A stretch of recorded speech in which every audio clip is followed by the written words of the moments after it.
Okay. Assalamu alaikum wa rahmatullahi wa barakatuhu. Good evening, good morning, and good afternoon. Welcome, everybody, to Veiled in Virtue. We are part of the Consider This TV network.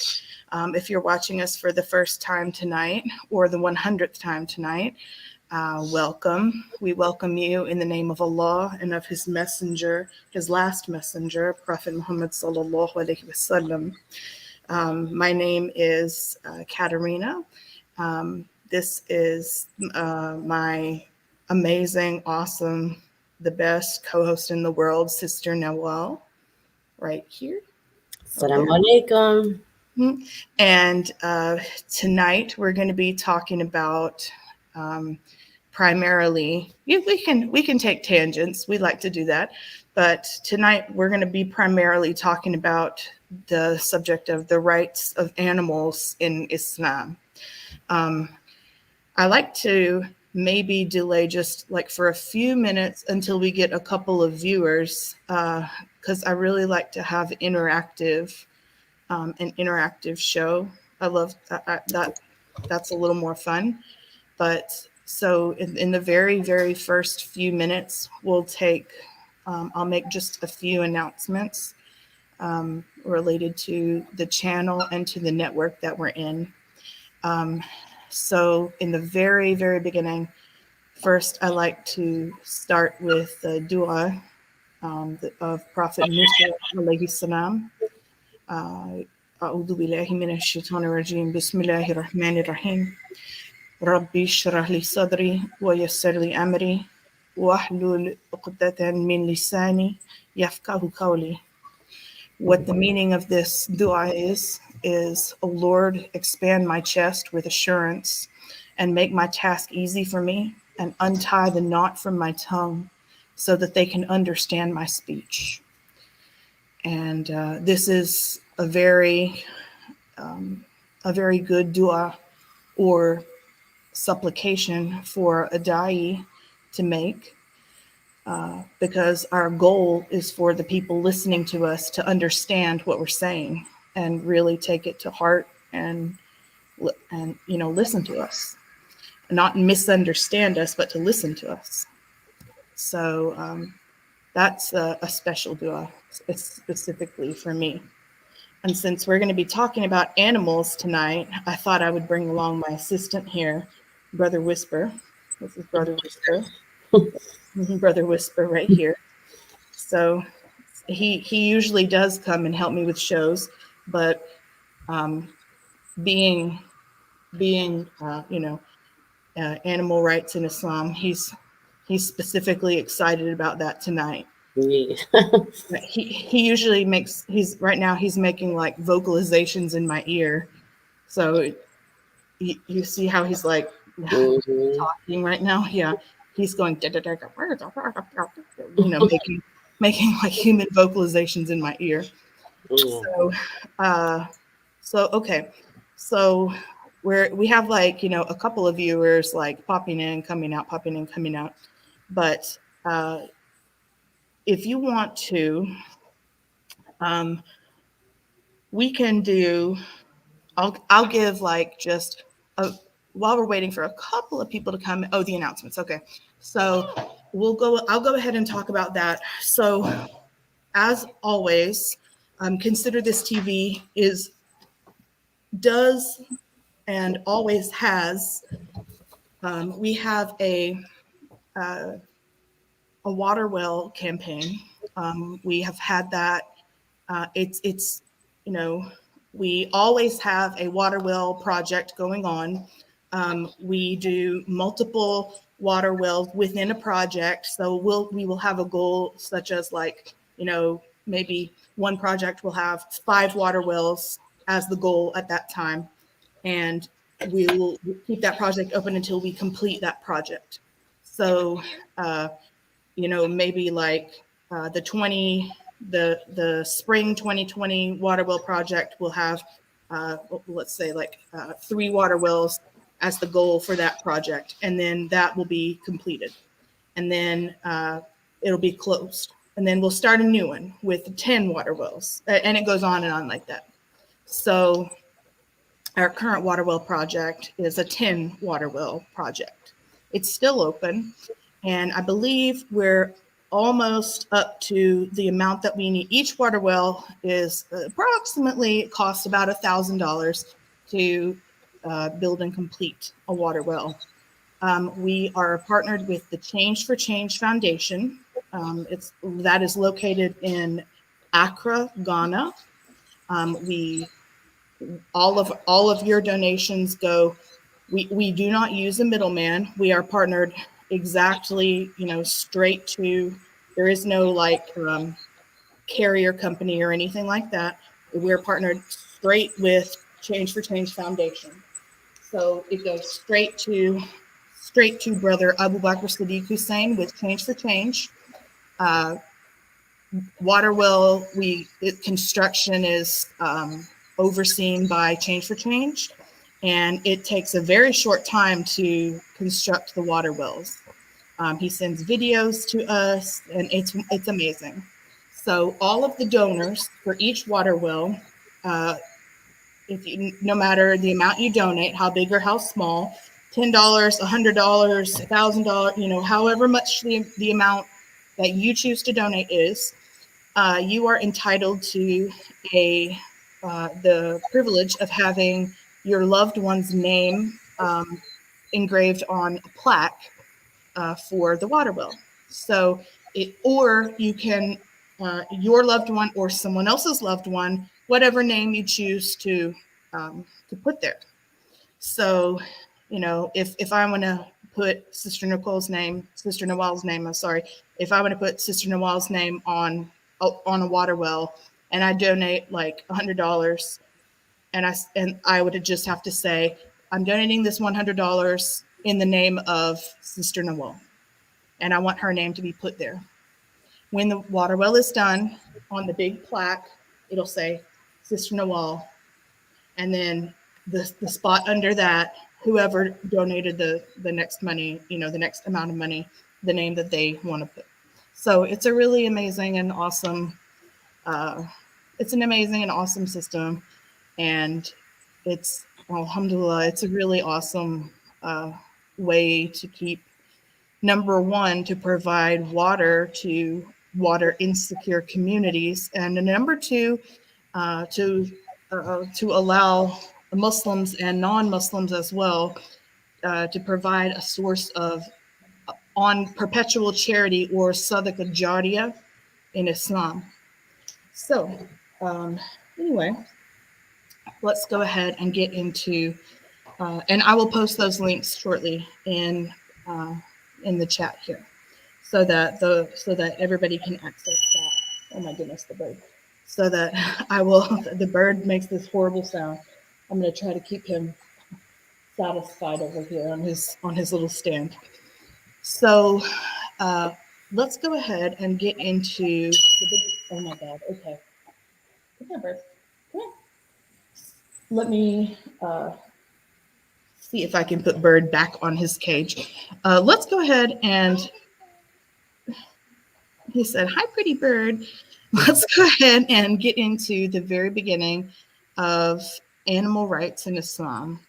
Let's see here. We are going to look here.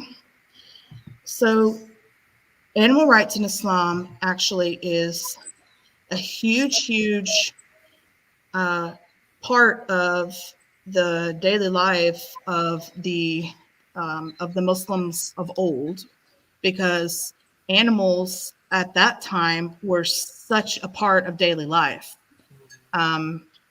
Let's rewind back for a minute and remember, it's not as much today as it was at that time, or as it was at old times, because let's think, today we don't depend on animals for survival. We don't depend on farming for survival. Now that we have industrial farming and industrial, now that we live in the age of industry, but at, around 600, 700 AD, animals provided the way of life for everybody. So the bird's ringing his bell. I was going to bring him for a good prop, and now he's really not being a good prop. Okay, so let me see how good he is. That my computer? Oh my goodness. Okay, here we go. So animals actually provided like the way of life for people, and people could not survive without animals. So keep that in mind. Farming, hunting. They also provided. They actually were. They were a source of money as well, because they were traded when people, you know, people would purchase things with animals. People would purchase goods and things like that. They would actually say, well, okay, I've got this this cow, can I purchase your items or whatever with this cow? And trade was done that way, finances were done that way. And not just like cows and stuff, but they were the chickens and whatever. So milk for babies, lots of things like that. They would hunt animals, obviously, and also they would, they were herders as well. So wherever they went, they had to take their animals with them. And so without animals, there were no humans. So they literally, quite literally, their lives depended on the lives of their animals. And there is a surah in the Quran which says quite clearly, I'm going to silence my phone here, which says quite clearly that humans are the vicegerents, parentheses, meaning of animals on earth. And that is found, the reference for that is Quran 35:39. And this is extremely true. And we are also taught this in the story of Prophet Adam alayhi salam, when he was put on this earth. When he named all the animals and was taught by Allah that he and his lineage was going to be the caretaker of the animals, that the animals were going to depend on the humans for safety, for everything. There's a hadith as well. This illustrates how important animals are, exactly how important animals are. Rasulullah sallallahu alaihi wasallam said, "One who kills unnecessarily, even be it a sparrow, meaning even be it a tiny animal, will be questioned by Allah on the day of judgment about it." Another one, Rasulullah sallallahu alaihi wasallam said, "A good deed done to an animal is as meritorious as a good deed done to a human, and an act of cruelty done to an animal is as bad as an act of cruelty done to a human." So listen to that. This right here is Rasulullah sallallahu alaihi wasallam telling us out of his mouth that animal cruelty in the eyes of Allah is just as bad as human cruelty.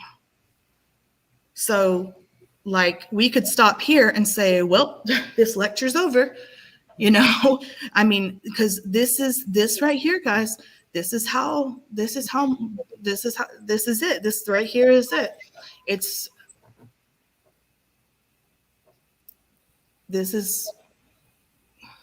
I mean, I'm like about to cry right now. This is how much Islam values animals. And there is nothing, and I already checked, believe me, there is nothing in the Bible. There is nothing in Vedas. There is nothing in any religious scripture that I could find that I researched. Now, I might be wrong. You guys are going to have to tell me if I'm wrong, okay? Because I'm not, of course, I'm not claiming to be an expert. I might be wrong. So I'm the first to admit I truly, truly could be wrong. You guys have to correct me on this, okay? Fact check me, please. But I could not find any other source of anywhere of any holy book that had that information in it, saying explicitly that in direct, now, maybe indirectly or implying or, something like that, maybe perhaps, but I'm talking about direct saying, like outright saying it. But in Islam, guys, we have that. Like, bam, boom, no confusion. Here it is. Slap it on there. Do you want to let me mention one more point, and then Sister Nawal's going to take it over a little bit. Just to talk a little bit about what Muslims are just to talk a little bit about what Muslims are, some of the things Muslims are explicitly forbidden from doing. Muslims are forbidden from harming any living thing unless it poses a threat to us, okay? Or if we need it for food. Muslims also, we have extensive guidelines on humane slaughter for animals when we use it for food or when we use it for shelter. Because trees also count as living things. They're not animals, and that's not the topic really of tonight, but I thought it might be worth mentioning because trees are living things, and Muslims are also forbidden from harming nature as well. Such as burning, cutting down trees for no reason or burning trees for no reason. That's also haram, forbidden for us. Back to the subject, Muslims are also forbidden from abusing or neglecting our animals, whether they're pets or livestock. There's no distinction between how we treat like our personal pets and how we treat our livestock. The rules for being humane and kind to them are the same.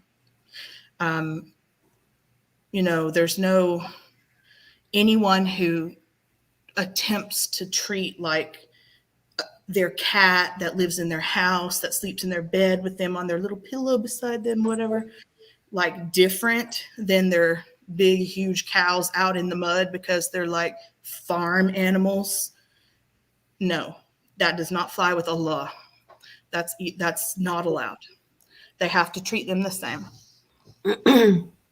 Also, overworking or overloading your animals, that is not allowed. Also not allowed is hunting for sport. That is completely forbidden. Hunting not for sport, however, is allowed. Hunting for food is very allowed. That's actually preferred to industrial farming.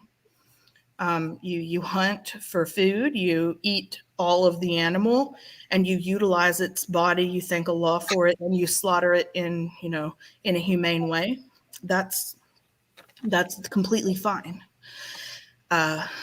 Also forbidden is fighting. How some people like fight dogs for sport or fight chickens for sport. That is totally not allowed. That's very, very inhumane to animals, and that is not allowed at all. Keeping also not allowed is keeping animals in poor living conditions. That falls under neglect. Not allowed.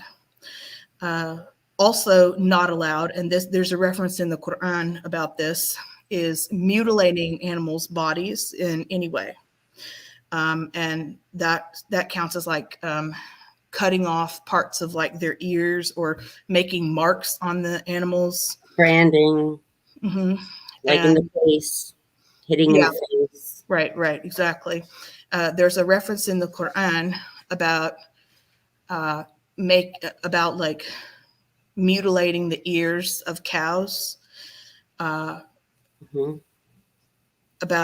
Because they used to do that to, quote, identify whose cows belonged to them, to who. And Prophet Muhammad sallallahu alaihi wasallam, Allah revealed in the Quran that was like an abomination, that you could not do that, that like not to change the body that Allah was given to you, not to mutilate the ears, not to change the glory of Allah. So I don't remember the exact reference. Forgive me. I'll look it up in just a minute. When Sister Noelle starts talking, I'll look up that reference.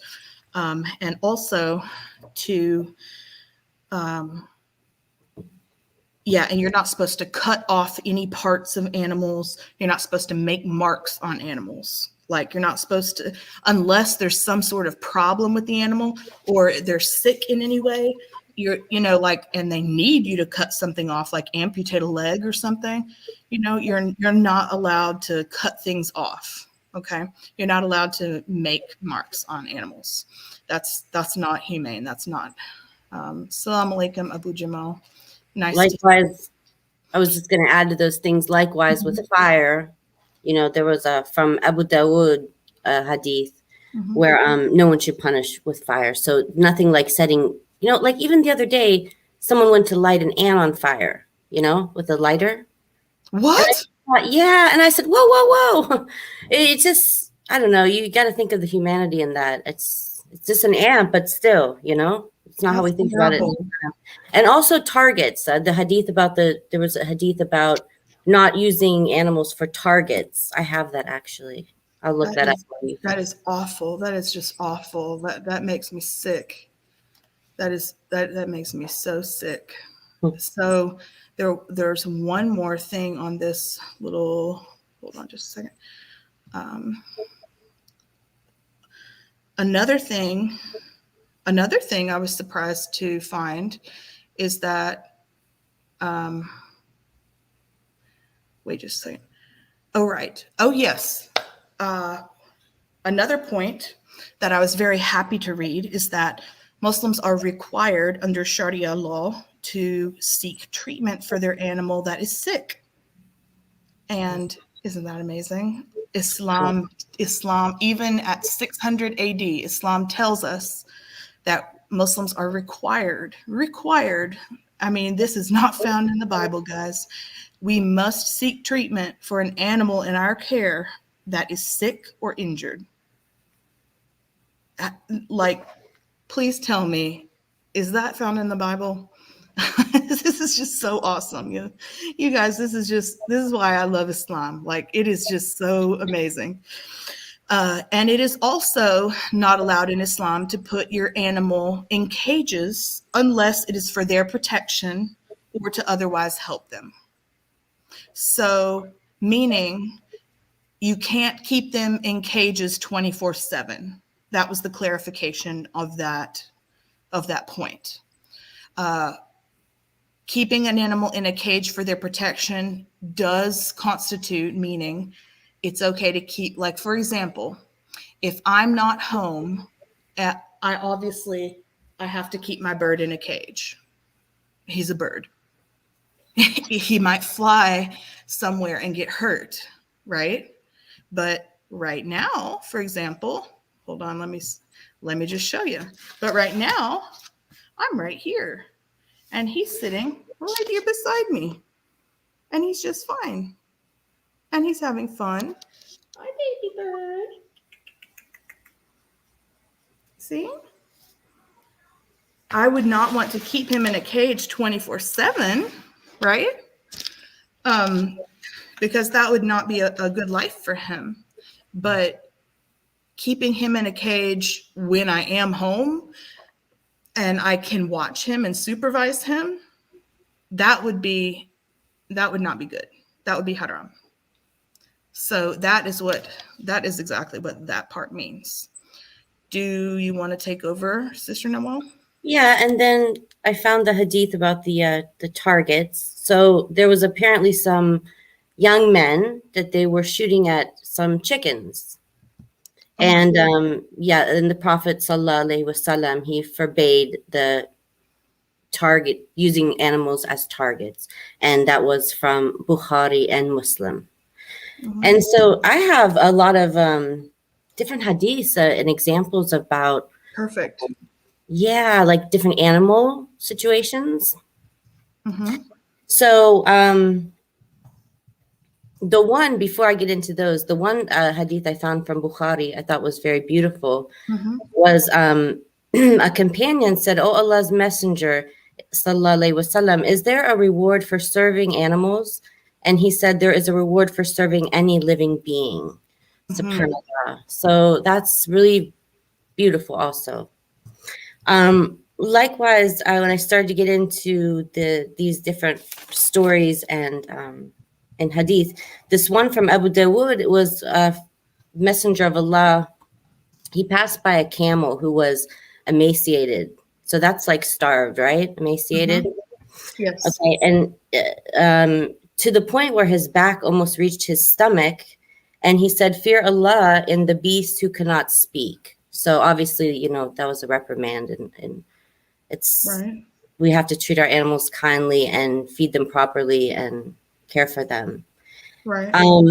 Remember the one about the birds too? I was talking to my husband about this one, and I took a screenshot of it, so I have it here. There was a situation where somebody took some birds from a nest. Oh, the eggs. Yeah, the eggs of a nest or the birds of a nest. I have it here. Let's see. A group of companions once on a journey with the Prophet, may Allah be pleased with him and grant him peace. He left them for a while. During his absence, they saw a bird with its two young, and they took the young ones from the nest. The mother bird was circling in the air, beating its wings in grief. The Prophet came back. He said, "Who has hurt the feelings of this bird by taking its young? Return them to her." And this is from Muslim.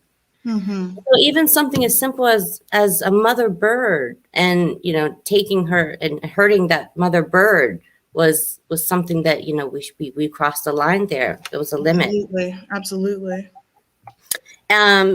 With the cat, there was two situations with a woman and a cat.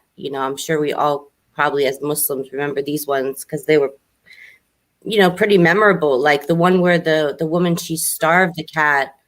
She didn't allow it loose to feed on its own of the things in the wild, and she kept it locked away, and somehow it died in a horrible way. And so she received hellfire for that. That was her punishment. And there was a prostitute woman. Imagine a prostitute, somebody we would think of as just a very sinful person. She was at a water well, and there was a thirsty dog, and she took her shoe, I think it was her shoe, and she filled it with the water, and she fed the thirsty dog, and alhamdulillah, she was granted Jannah for this. So something very small, watering a thirsty dog, but it's that kindness. And I, even before Islam, I had this thinking, but it just grows more and more as I learn about Islam more. But just to be merciful to the smallest thing, I hope in doing that, Allah has just a little bit of mercy on me as well. And there's times where it's funny. I mean, I try not to even kill bugs. Like, I'm not saying I've never killed a bug. If it's harmful or it's going to sting me or bite me, I do. Yes. But I try to take stuff outside, even spiders and things that scare me. Absolutely. I really try to take them outside because, and if I do kill them, it's like a quick, merciful death, if that makes sense. But I don't like I had a mouse one time in the house and I got a non-kill trap. This is a personal thing. I'm not saying you're a horrible person. No, you're 100% right. For me, I just, my conscience wouldn't let me do it. So I was like, I'm going to just catch the mouse and let him out. And I did, and we were fine, and we never got him again. But, I try to be merciful when I can and if I can, because I just, like I said, I'm hoping in that mercy that Allah can show me back. You're 100% right. And these hadith, these points, these ayah are completely echoing your sentiments and echoing what I feel like. I'm not in the middle of, I don't know what this camera, I don't know what the heck. I feel like I'm not in the middle, just what we were talking about a second now. I feel like I'm not in the middle of the camera. But yes, your sentiments are exactly precisely what this is saying. And to continue the killing, any killing of wildlife for any reason other than food, like just to wrap that up, animals are not mere tools or resources, but lives that are equitable to humans' lives in Islam. And with these evidences from the Quran and Sunnah, we can conclude that the value of the life of an animal is equal to that of a human. And they have their own value and worth to Allah, and it is above any material possession. They are to be protected at all costs by us, their vicegerents, and we are accountable on the day of judgment for why we did not do that. Some people think like animals are, they don't feel pain, they don't have emotion, they don't have. SubhanAllah, when I was reading in Quran Al-An'am, it said that, and there's no creation on earth or bird that flies with its wings except that it communicates like you, SubhanAllah, unto the Lord that will be gathered. But I was like, wow, SubhanAllah, that's so true. And then I started thinking about the ants, and I had a little section about ants here. But, about how we learned from Quran about the ants' communication, for example. And then, SubhanAllah, now they learned, and I was reading in this book how I did know that ants buried their dead, but not only did they bury their dead, they had oh, really? They bury their dead? Interesting. They bury their dead. I did hear that before, but that is true. It says so in this book here.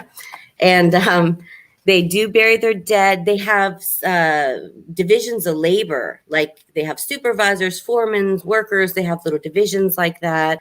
It even says they meet among themselves to have chats. I don't know how they observe that, but that is something it says.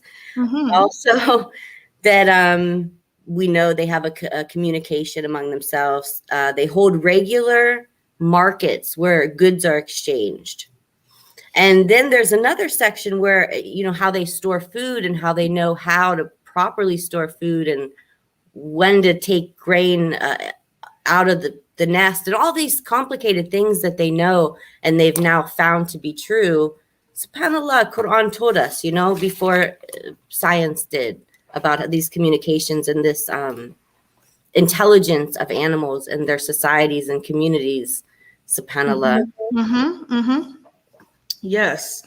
And the amount of guidelines that we have for animal slaughter in Islam, it is so extensive that it almost makes people want to change their mind about doing it.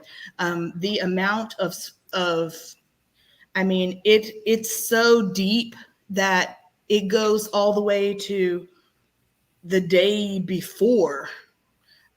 You have to do things the day before for the animal. Wow. It's Well, we should really touch on that because maybe people don't oh yeah, know, you know, I'm because about to before touch on that. Islam, I had heard a lot of criticism before I became Muslim and understood what Yep. slaughtering in the halal way really meant. But what a mercy Mm-hmm. doing it halal. What a mercy. And yeah, we should talk about that, like some of Yep. the steps and some of the things that we do before we do slaughter the animal. Oh yeah. Oh yeah. Yep. Hold on just a second. I got it right here. So this is a very important topic, and animal slaughter in Islam, or zabiha slaughter in Islam, is extremely extensive. Obviously, Muslims are not allowed to eat pork or pigs. That does not mean that Muslims do not respect pigs, or that the life of pigs, this is a common misconception, or Muslims do not believe that the life of pigs is like less valuable somehow than any other animal. People, for some weird reason, think that because Muslims don't eat pigs, that we think pigs are bad animals. Not true. Absolutely not true. Pigs are animals that are valuable for life. They have their own rights. They have all the rights that like any other animal has. We cannot be mean to them. If they're starving, we have to help them. We just don't eat them. There's absolutely no reason that we should mistreat them or any other thing. They're a creation of Allah. Get it? Got it. Okay, good. That's an important point, though, too, I think, Katarina, because, like, as Muslims, we respect Allah's creation. And part of respecting that creation is treating animals well. I don't know if people necessarily always make that connection. Like, that's serving Allah, is when you are merciful and you're kind and you're good to living things on the earth, even the smallest to the largest. It's I mean, unbelievable how people, and there's such disgusting things that go on.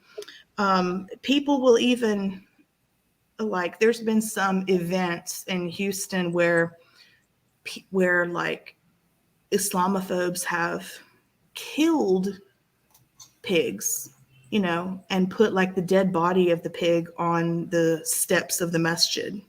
Yeah, I've seen some of that. Yeah. Like, as if, and then the Muslims were like, oh my God, this poor pig. What Right. the heck? Oh my God, well, who would do that? It's terrible. It is so terrible. It's just, oh my God, it's so bad. I mean, I just can't, I can't, I can't. It's just so bad. I mean, as an animal lover, I mean, it hurt me. It hurt me to my core, honestly. And like, I'm about to start crying, remembering it right now. And I think about that animal's last moments and where did they get it? Number one, like, they had to buy the pig from someone. They scammed the seller of the pig, saying they were going to give it a good life and take it home and, like, name it Daisy and everything, probably, or something like that. It's just, it's terrible. Bird, come here. Look at this bad bird. It is. You know what I'm saying? And then they took it, held it down. I mean, I can't. Come here, bird. Come here. Look, now he's trying to get attention, but doing his trick. Look, come here, bird. You sit right here. If you're gonna be, come here. If you're gonna be naughty, come here. Come here. Come here. Come here. All right, you stay there. Okay. So he's like, hey bird. Oh, it's your bunny. Look at that bunny rabbit. You guys, look at her bunny rabbit. This is and you know what? The bunny rabbit is, tell him, litter trained. He is. Wallahi, he now runs the whole house. I used to have him just in the basement, because I wasn't sure how he would do, if he would tear stuff up or go to the bathroom places. So we took it step by step, but he is now has 2 litter boxes, one upstairs, one downstairs, and he roams the house pretty much. He's pretty much roam free unless I go somewhere or something, or I need our rabbits. I told you we had Flemish giants. And that little cage that is not his cage. You know, they told me that was sufficient for him. No way. No, he has a whole enclosure room. Like that was something I bought as a stupid, not knowing person. Probably as a carrier or something. Yes, no, that's terrible. That's no life. That's a jail. Yes, they gave me a metal carrier to take my cockatoo, you know, to take Whisper, like transport him. And they were like, yeah, that would probably be good. You know, it's no, it's not. It's like illuminated spheres here, he said. The hour will, okay, let's bring the comment up. The hour will not be established until the Son of Mary, i.e. Jesus, salam, descends among you as a just ruler. He will break the cross, kill the pigs, and abolish the jizya tax. Yes, brother, but that does not mean that the pigs are not a creation of Allah. So, you know, it doesn't mean that it's not a commission for us. Right. It's not a commandment from us. Like, that doesn't mean that we mistreat pigs. You know what I'm saying? It doesn't.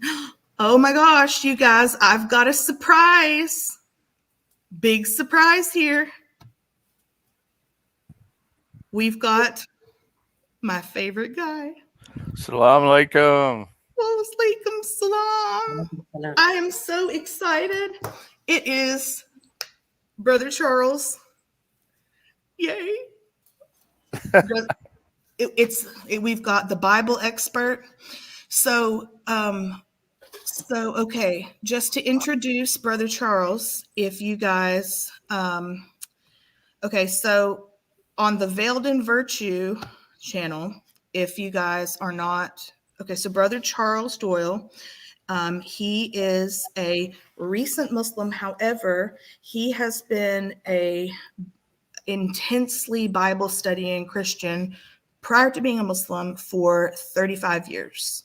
So he knows the Bible probably better than any other Muslim I know in great detail.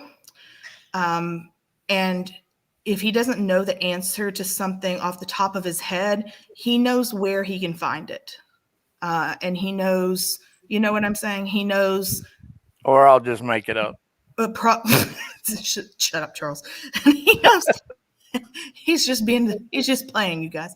And he knows where he can find it, and he knows how to navigate, you know, through the parts. And it is this reason why Charles is such a good sidekick when it comes to pretty much everything in the comparative religion, you know, field, because he knows the Bible so well. Oh, Salam alaikum, Charles, we are talking about animal rights in Islam, and luckily we just started to catch up. We basically have covered these facts that Muslims are not allowed, that in Islam, the worth of a life of an animal is equal to that of a human's, that we are not allowed to take the life of any animal for any reason other than getting food for ourselves, or killing it if it's going to harm you. for example, like a bee is going to sting you, or like a, wild boar is running at you, or if you're hunting it, like for food. And Yeah, when the boar is running at you, you probably don't want to try to do, I don't know if having a discussion with him is going to help. exactly. So, but I will say this, as far as the Bible is concerned. Now, I was thinking, because you did ask me earlier, yeah, the only one that I can come up without actually doing like a search of it is the verses where they're telling the Israelites to slaughter the animals of the enemies, which I think is a total disgusting disaster. There you go. Are you talking about 1 Samuel, brother? That probably one of many, but because is it 1 Samuel where it tells them to kill everybody and kill all their animals and go attack the Amalekites, kill the animals? Oh yeah.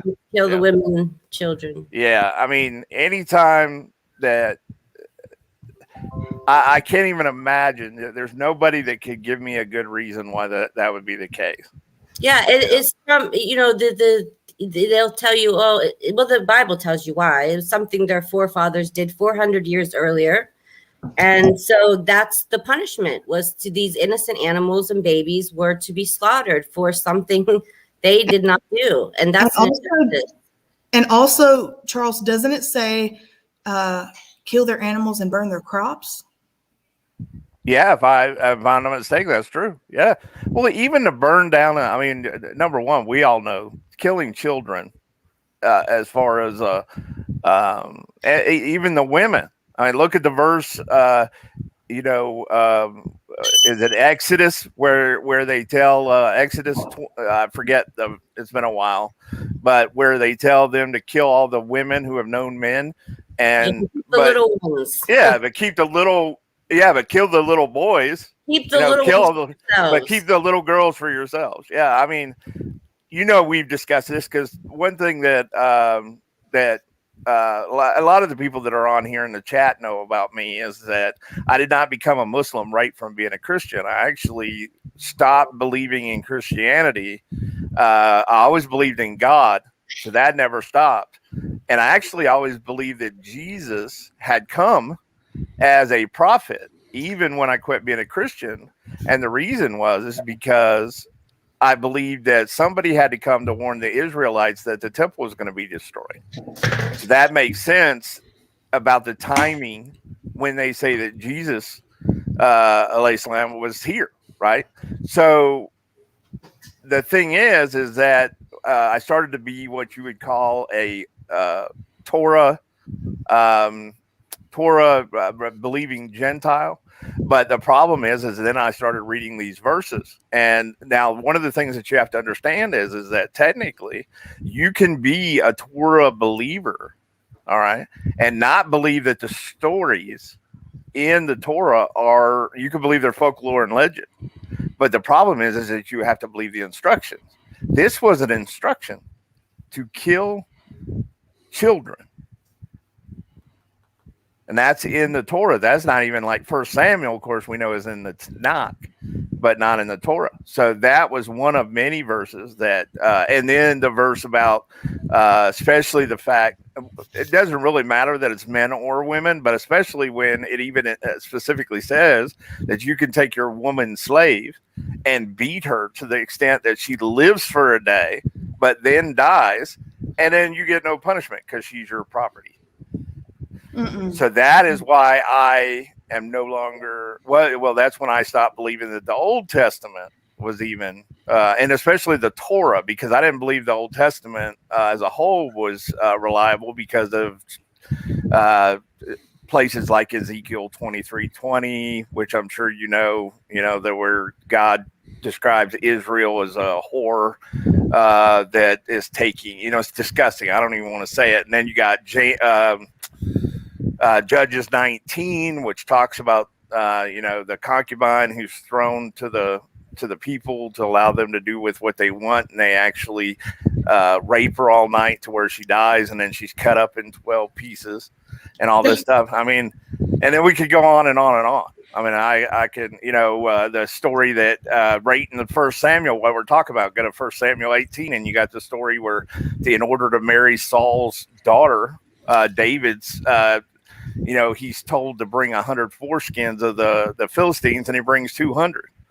So he went above and beyond.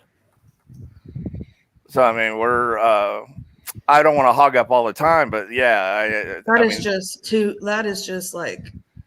So, I mean, we've already seen the disgusting behavior, but especially when you can you imagine a leader telling you, go kill everybody, kill their animals, burn their crops, nothing's basically anything that's standing. Yeah. I mean, you might as well just drop a nuke, right? Right. So, yep. Assalamu alaikum. Wa alaikum salam. Wa alaikum salam. So anyway, I don't want to take over the show. I just wanted to say that, yeah, the Bible, it definitely does not protect rights. We know that. And it definitely doesn't protect the animals, because we know that, it's amazing that we're looked at as the ones who are violent and vile. By so many. All right. And remember the lady on Clubhouse, like the day before yesterday, who was saying that, and I was saying, hey, what about the story of the adulterous woman? Yes. How do you know? And she's like, yeah, I know that story. And I'm like, well, it's not in there. No, I know. And she's like, well, I'm just answering with the essence. That story says the essence of the Bible. And I said, are you missing the point that it was made up? Yeah. She just didn't want to face reality, because she just kept going around it. Like, well, if God wanted it in there, it's well, and the reason why she's doing that is the same. There's a guy in there named Dula right now that's doing the same thing. Dula actually believes that the Bible is tampered with. So he probably wouldn't argue with you about that verse or that passage in John. The problem is what Dula says is perfect is the message of the Bible. Well, the problem is if you try to hit him with any evidence that shows that the Bible is unreliable, he'll say that's not a problem for me, right? So what he's trying to do is, a lot of people thought that when I became a Torah observant Gentile, that I was trying to avoid the problems within the Tanakh.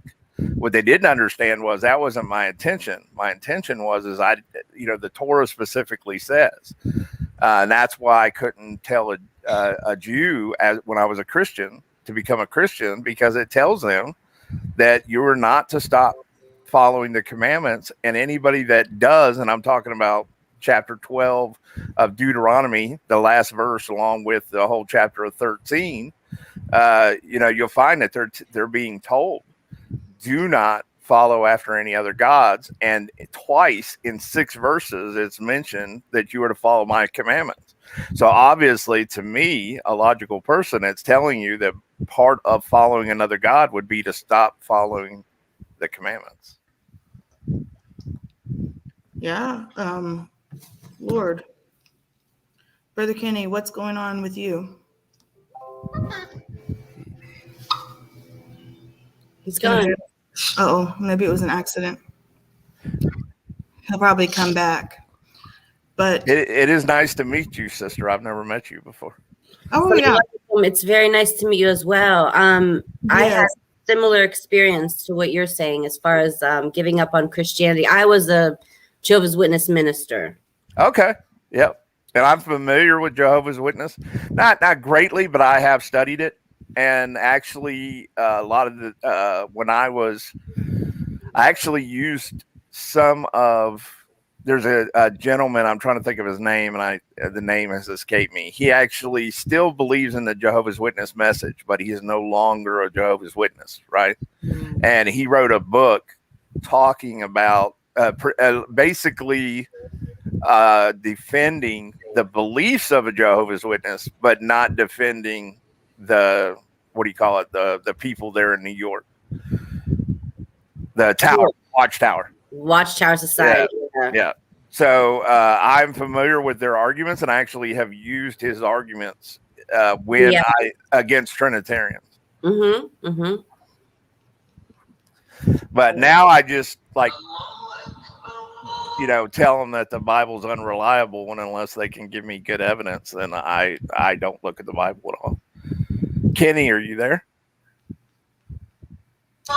Yes, I'm here. Let me turn off the Adon. I need to pray here in a second. But I'm here. Okay. I just wanted to get you in the conversation.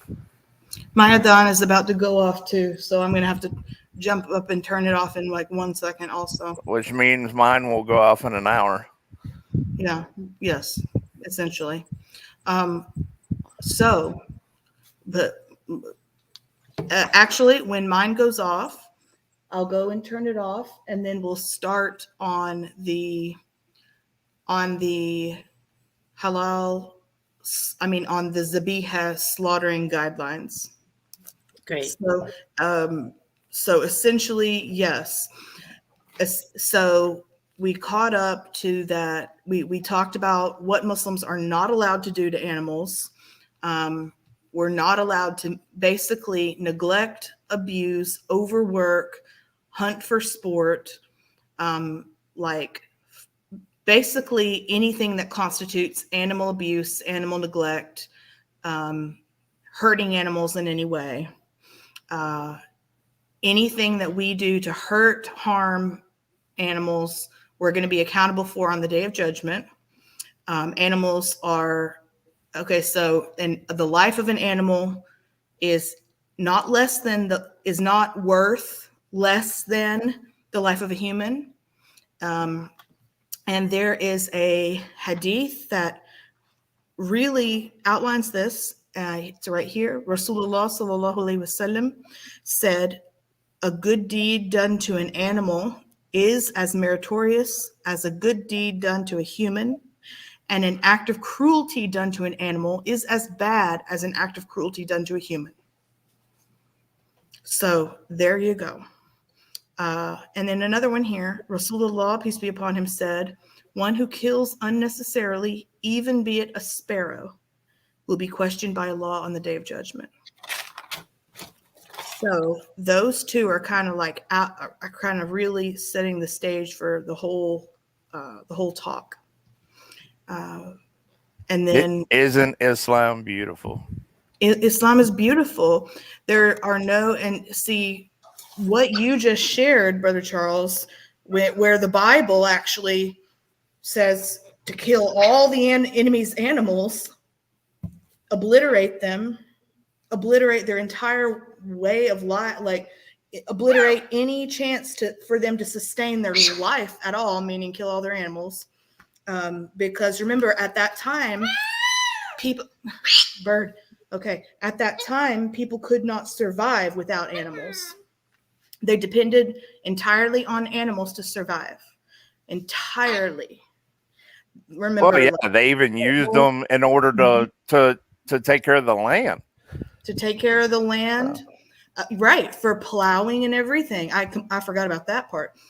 They needed them for farming. They needed them for agriculture. They needed them as a form of like monetary, like for trade. Like if they didn't have actual money, they could use their animals for they could use them as okay. You see how hard it is to be serious with this guy? I'm trying to talk, Bird. Be quiet. If they didn't have, they would essentially be dependent on another family with animals. If they didn't have animals, or they would just become beggars. There would be no other way. They would have no way to work the land.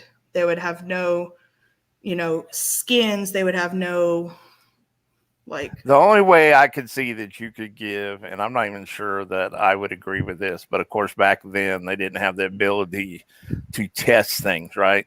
Is if we had a strong belief that the animals or the crops were passing along something that was killing people, right? So in other words, like the bird flu or the Salam alaikum. Alaikum salam. Let me Salam take alaikum. let me take just a moment to introduce our special guest today. This is Brother Sanford Pass. Um, he used to be a part of the original consider word. This he used to be Assalamu alaikum, brother Sanford. Good to see you, brother. he used to be a part of the original consider bird. He used to be a part of the original Consider This TV group. Um, but all right, this bird is like trying to steal all the attention. He used to be a part of the original Consider This TV group. He is a da'i as well. He actually went from being Jewish. He went from being Jewish to being Christian, and now he is Muslim. Alhamdulillah. He does. Whew, we lost Brother Charles. He The bird's excited about it. he is extremely excited about it. He's trying to get all the attention. I know. Yeah. Like a And so 3-year-old. I'm gonna go put him on his cage and hold on. Let me go put him on his cage just a minute. That's Brother okay. Sanford. Brother Sanford, you know Brother Kenny, and this is Sister Nawal. She is my co-host on Veiled in Virtue. Let me just go put him on his cage really quick. Assalamu alaikum. Alaikum salam. We've communicated on Facebook. Yes, I know your face. Helped each Yeah. other and, working with each other about good things. Yes. Yeah. I'm just coming in on this conversation. I'm kind of, I'm listening to, the dependency of humanity on animals was so great for everything: food, shelter, clothing, everything. I mean, almost everything came from animals at the time. Right. A lot of the textiles, the wool, and so forth. So, I mean, Sufi, doesn't the word Sufi mean wool? Isn't that an entire movement, that entire sect is based on people that wore wool, and wool was from animals. So that was like an entire, that was all symbiotic between the animals and the people, named after an animal fiber.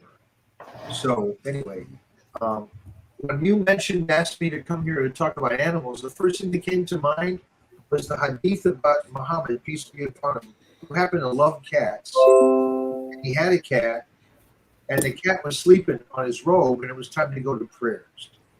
And the way I heard this hadith was that Prophet Muhammad, peace be upon him, cut his robe around the cat so as not to disturb the cat sleeping. He cut his robe, the part that the cat was laying on, and he went to pray. And this is the respect for the animal. Just a simple respect, the cat sleep, just as if it was a person. Why, Right. That and that's what hit me the first part. Right. Was that story, and also the story about the Jewish prostitute who gave water to an animal that was dying of thirst, and Allah forgave this woman for everything. From the story as I heard it, and this is the value that Allah puts on not only a righteous act like that, but the respect for the animal. Those two stories came to my heart when you invited me and you said you were talking about animal rights. Yes. That's all I got. I'm going to listen the rest of the time. Yes, we no, Salma, you didn't miss a lot, really. We've been talking about we've just established that essentially that in Islam a human life and an animal life are equal in the eyes of Allah. That if someone mistreats a human and if someone mistreats an animal, they're going to get equally punished by Allah. And then we've also established that if somebody kills a small animal, it's the same as if they killed a big animal, and that's the same as if they killed a human in the eyes of Allah.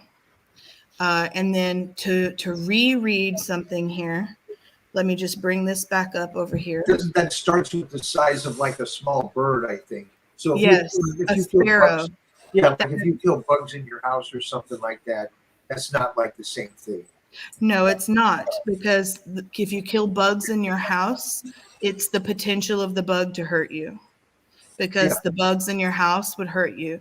But Right. if you go and you kill an animal for sport or for no reason, then you have the sin of murder upon you. Yeah. And so Alhamdulillah, we're not even supposed to step on ants. Like, you know, I see these little kids, they stepping all over the bugs, and like their parents aren't teaching them any mercy, you know? Like, for what reason? The bug's not hurting you. In Islam, if it's not hurting you, there's no reason to go hurt something. We're all exactly. I saw a kid one time, there was a butterfly, and the kid just went and smacked the butterfly for no reason. Like, the butterfly was sitting on the wall of the masjid, and he just went and slapped it. And I went and I was like, why did you just kill this creature of Allah on the side of Allah's house? Are you serious? Periodically, I like to go out on the balcony, and I'll leave the door open, and just to get fresh air or whatever. And sometimes a fly will come in or something like that. It happens. Yeah. And I try to make a point to, flies are flies, but I try to make a point to try to let it out. I don't want to kill it, and Yeah. because it's Right. I know it's a fly. It might seem it's insignificant, but it's a creation of Allah. And numerous times I've waited and opened the door and try to. I want the fly out, but I will try to be patient and just wait until it finally finds the door again and flies outside. But sometimes it doesn't happen. Sometimes they die up in the top window there. But I do try to make effort to try to get them out of there, just for the sake of not Yes. killing. If you killing. can, it's always the best way. So we're getting into the guidelines. We just mentioned, like a minute ago, before you two guys joined the panel, and Brother Charles, I think he got kicked off. Maybe he's having internet trouble or something.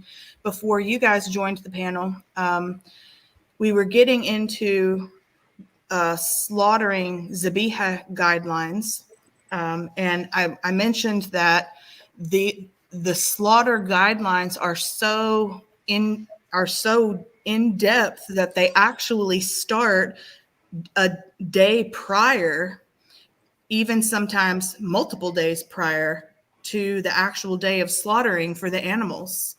And it's so in depth that sometimes the man who, or the person who is slaughtering the animals, will sometimes turn the animals back to like the farmer and say, I'm sorry, I can't slaughter this animal because of ABC criteria.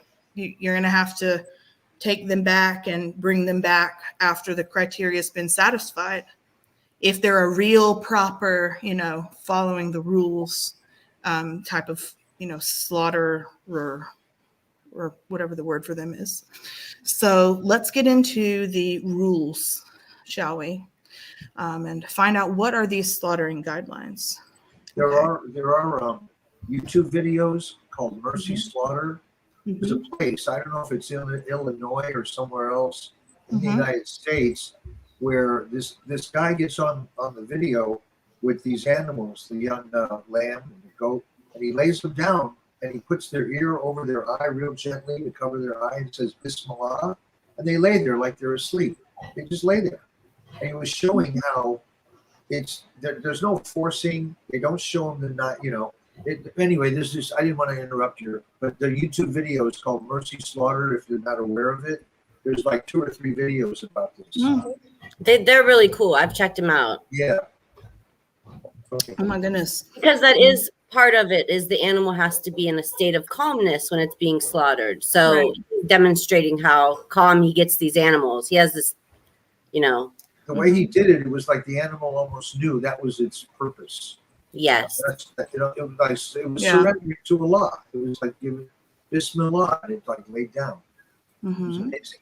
Yeah. Can I interrupt just for a moment because I need to pray Isha, and I've Right. got something that I need to try to finish up. I was Yes. writing, Go but ahead. it's great seeing both Sister Katerina and Sister Nicole on this stream, hosting this stream on Veiled in Virtue. May Allah bless both of you for your efforts and your intentions. And it's good seeing Brother Sanford again on this channel. It's beautiful.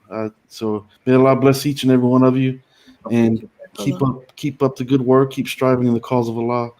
And I do bear witness that there's no God other than Allah, and I bear witness that Muhammad is his final servant and the seal of our prophets. I'll try to come back if I can. I just need to finish writing up what I was writing before I lose my frame of thought. No problem. And, okay. But assalamu alaikum to all of you. All right. Assalamu alaikum. Bye-bye. Walaikum salam. Okay, so let's get into the guidelines of Zabiha slaughter. I'll go through them quickly because, so like you guys just mentioned, the most important thing, Muslims are not allowed to eat the meat of an animal that has been subjected to inhumane treatment. That's number one. So an animal that has been starved, like neglected, abused, or an animal that's been like chronically ill, we are not allowed to eat that animal. Who would know? Only the person raising the animal. So this is like based on an honor system, you know what I mean? And this is like this is between the person raising the animal and Allah.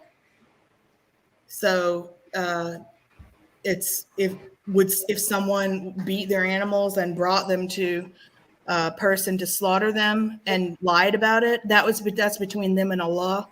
But all we can do is hope that they're being, you know, we say Bismillahir Rahmanir Rahim, and you know, trust our Muslim brothers and sisters that, you know, they're not. But that is a rule. Muslims are not allowed to eat the meat of an animal that has been subjected to inhumane treatment. Number two is Islam stipulates as a law, we have to ensure the humane treatment of these animals. So it basically repeating the first one. And the second and fourth caliphs put that into writing, that we have to ensure that these animals are, that meaning the animals raised for slaughter, are humanely treated. Animals need to have rest and be well fed pre-slaughter. Like in the days before slaughter, they have to be especially well rested and, you know, well fed. Obviously, the animal needs to be alive at the time of slaughter. The slaughter has to be performed by a Muslim who is, you know, an adult and understands how the process of zabiha. The animals have to be restrained. Let's see. Before being slaughtered, the animals have to be restrained.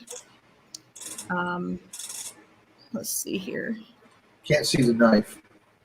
Yeah, the animals have to be restrained. The animals can't see what's going on, so they have to be like blindfolded.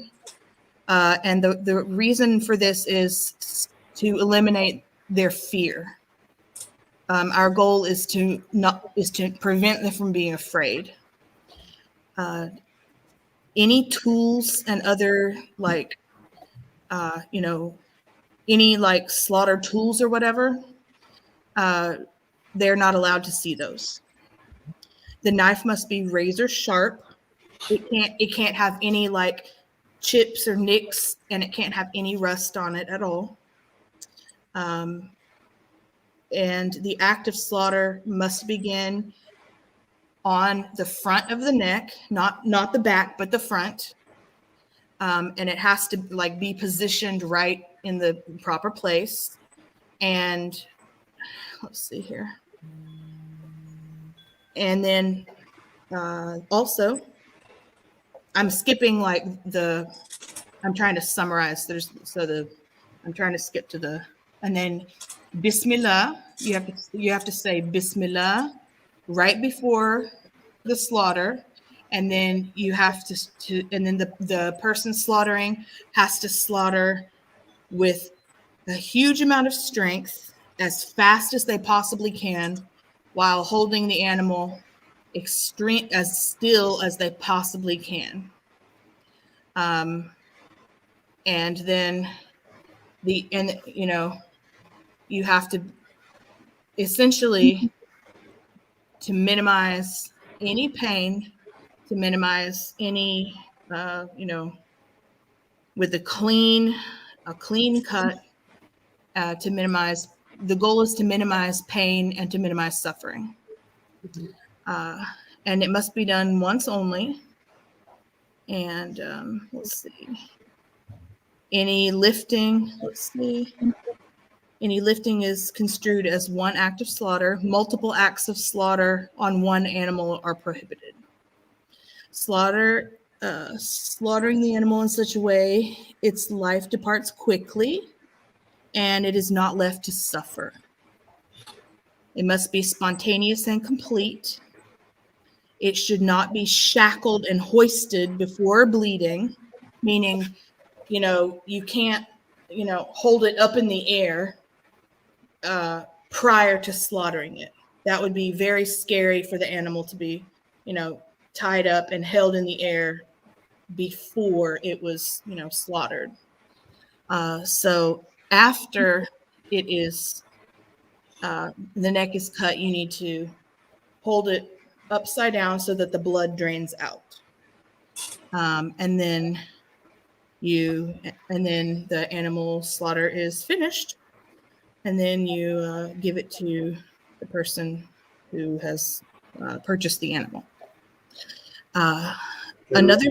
Another thing is that the animals, the group of animals, need to be kept far away. I accidentally skipped this paragraph. The group of animals, like for example on Eid, for example, they need to be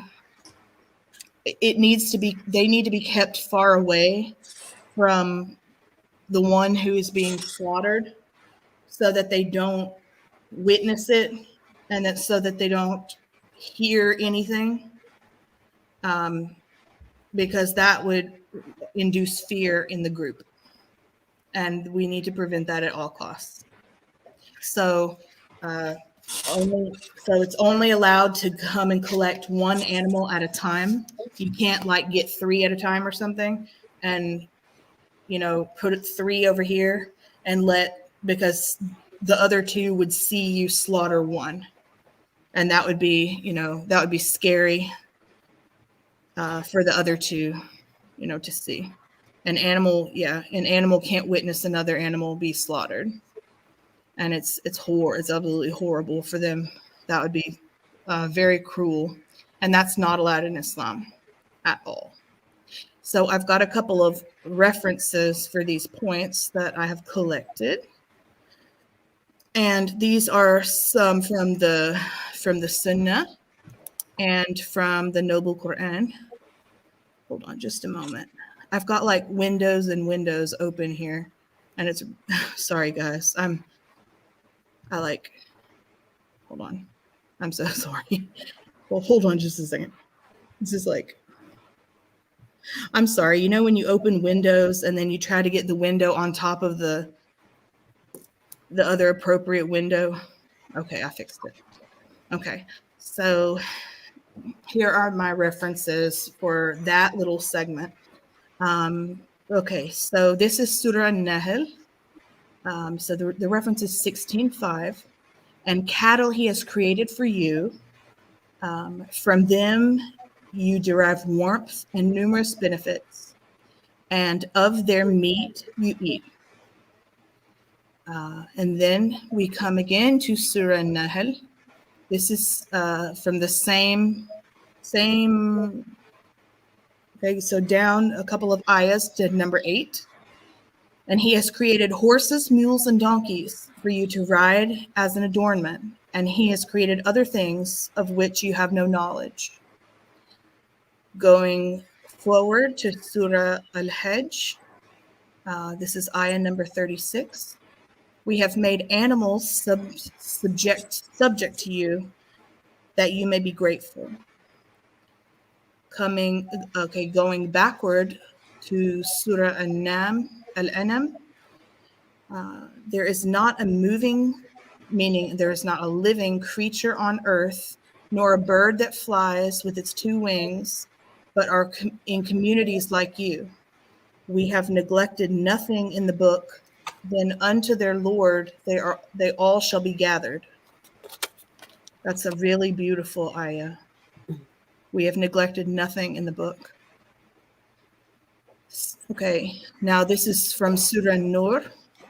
Seest thou not that it is Allah whose praise all beings in the heaven and on earth do celebrate, and the birds of the air with wings outspread.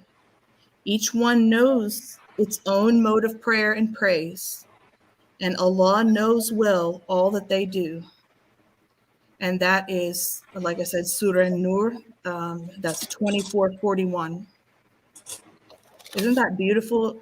Each one knows its own mode of prayer and praise. And down here, Surah Rahman, and this is ayah 8 through 10. So 55, 8 through 10. Transgress not in the balance, and weigh with justice, and skimp not in the balance. And then like ... earth. He set it down for all beings. So down here, this is a hadith from narrated in both Bukhari and Muslim. There is a reward for helping any living creature. This is a hadith from Muslim. It is a great sin for man to imprison those animals which are in his power. I love that one. That one's from Muslim. Let's see. You will not have secure faith until you love one another and have mercy on those who live upon the earth. That is in Bukhari, Muslim, and Abu Dawood. And there's only 3 more, guys. But these are really important. You will not have fear in God these mute animals. Okay, listen, open your ears. Fear God in these mute animals, and ride them when they are fit to be ridden, and let them go free when they need to go rest. So remember, one of the things I mentioned, it is a grave sin to overwork and overload the animals and that is the reference for that. Only ride them when they're fit to be ridden, and let them go when they need to rest. Okay, down here, there is no man who kills a sparrow or anything beyond that without its deserving it, but God will ask him about it. Oh yeah, that one I mentioned like at the beginning. And that is in Ahmed and An-Nasai. The grievous things are, number 1, shirk, disobedience to parents, and the killing of breathing beings. So Bukhari and Muslim says killing animals is on the same level of sin as shirk. Did y'all hear that? Okay, listen to this. May God curse anyone who maims animals. Did y'all hear that? Raise your hand in class if you heard it. May God curse the one who maims animals. Right. That's from Bukhari. Whoever is kind to the creatures of God is kind to himself. That hadith is from Bukhari. Next, there is none amongst the Muslims who plants a tree or sows seeds, and then a bird or a person or animals eats from it, but is regarded as a charitable gift from him. That hadith is from Bukhari. Prophet Muhammad sallallahu alaihi wasallam said, "When one of you slaughters, let him complete it," meaning that one should sharpen the knife well and feed and water and soothe the animal before killing it. That hadith here is where the Zabiha guidelines came from. This one here, essentially all of the rules of Zabiha came from this one hadith. And amazing that it did, because it's just one hadith, but we took it so seriously that it's just, it's Islam is so amazing. We are so kind to animals that even the animals that we're going to kill anyway, we comfort it, we soothe it, we feed it, even though we're going to kill it anyway. And Christians might say, okay, let me not say Christians. Others might say, why are you wasting food on it? You're going to kill it tomorrow. Because we have mercy on it. Yeah. We have mercy on it. This is Islam. Oh my gosh, I got Islamic shivers up my spine. We respect the creation. This is, we respect Allah. I know. That's like the Holy Spirit. Yes, it's Yeah. when people say, when people say, I got the Holy Spirit, Yeah. I got the Islamic shivers. That's what I'm going to call it from now on. Same thing. Electricity is electricity. Exactly. The power of God is the power of God. Exactly. I got it right now up my spine. Okay. This is the last part of my notes for this talk. He also said, do you intend on inflicting death on the animal twice? Once by sharpening the knife in its sight, and once by cutting its throat. Yep. And by blessing the animal, we bless ourselves too, because there's no adrenaline in the meat from the fear, the factor in the animal. If we released all this adrenaline, it would be bad for us, and it would be unhealthy to eat an animal that died in fear. It has unhealthy chemicals in it. Yeah. And they're finding. Go ahead. I'm just gonna touch on that too, because I saw a study where they were like correlating mental illness, like anxiety and stress, and like people that just have rage and they don't know why, and they're having all these disorders now because, like you said, when the meat's being or the animals being slaughtered for meat, they have all those, I don't know, endorphins or whatever's being released, those chemicals. Yeah, and then we're eating that. We eat exactly. That. People so eat you that. wonder why we're having all these disorders.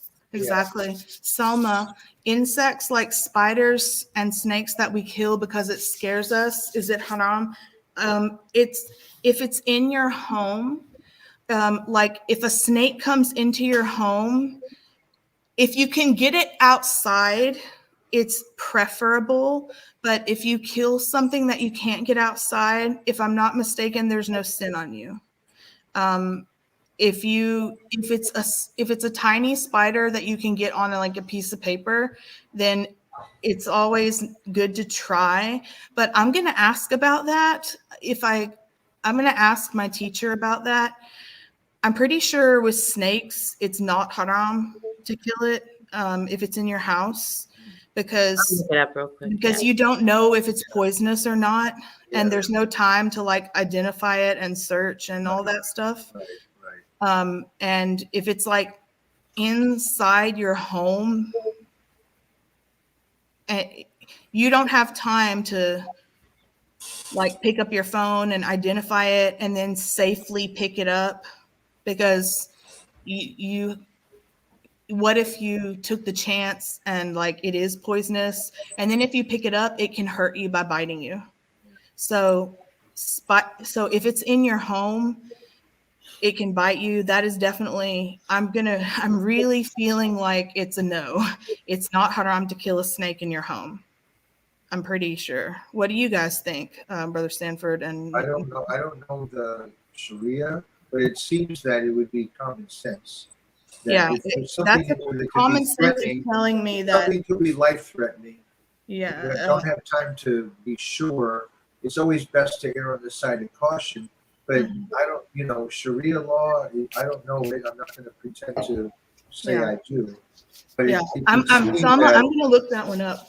It's also your intention, like everything is off our intentions. You're not Right. intending to hurt things. You're scared. You don't want to be infested. Like if I have one ant, I do try to take it outside. However, if I was infested with ants, I would put down traps. And Sure. not that I like to kill these things, but it becomes an issue where it's harmful. So yeah.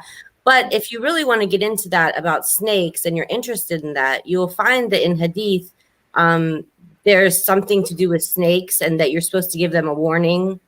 And if they leave within a period of time, but there is something about snakes and a Hadith about what do you mean give a warning? What?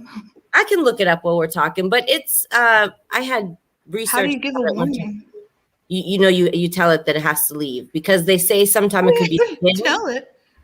I'm not kidding you guys, it's Hadith. It's and you tell it to leave. You actually tell it to leave, and then if it's a jinn, it will. And you mean if it okay? doesn't, It's a it's jinn. a Okay. it's a jinn, not a real animal. So they tell it you. I tell forgot it all about that. Okay. And I think you give it I like follow. 2 or Okay. 3 warnings, and there's a limit. Like it's so many warnings, and then you can kill it. It's permissible to kill. Right. I completely forgot about the jinn thing. So there is something about warning it and all Mhm. this. Right. But if you think it's harmful, I don't think there's like you guys are saying, I think there's no sin upon you if you're trying to protect yourself and safety first, Don't kill Right. any crickets. Don't kill crickets. Get them outside. Crickets Yeah, look like little short right. little grasshoppers. They have the same kind of back legs, and they don't hurt you. You can pick them up, catch them in your hand. Just take them outside. Crickets are cool.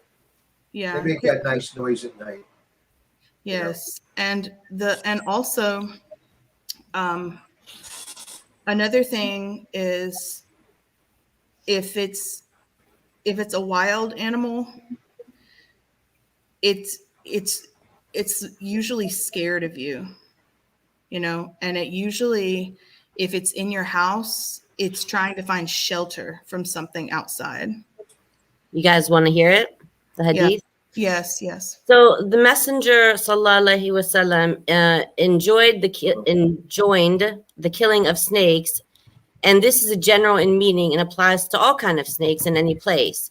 But if the snake is inside the house, it should not be killed until it's been warned 3 times. That is because the possibility that it may be a jinn. If it appears after that, it may be killed. And then this is from Bukhari and Muslim. Okay. So, and that's pulled off Islam QA. Oh, interesting. Okay. Just like to look there. Well, yeah, Let me type it. Hold on. Oh, hi, Mindy. Oh my goodness, I hate that. Oh, Mindy, you missed the talk. We were talking about animal rights in Islam. I hate that you missed it. How are you?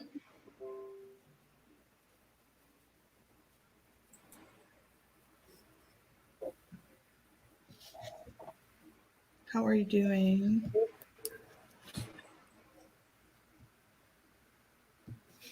Okay. Oh, don't say sorry. No problem. No problem. I'll summarize for you.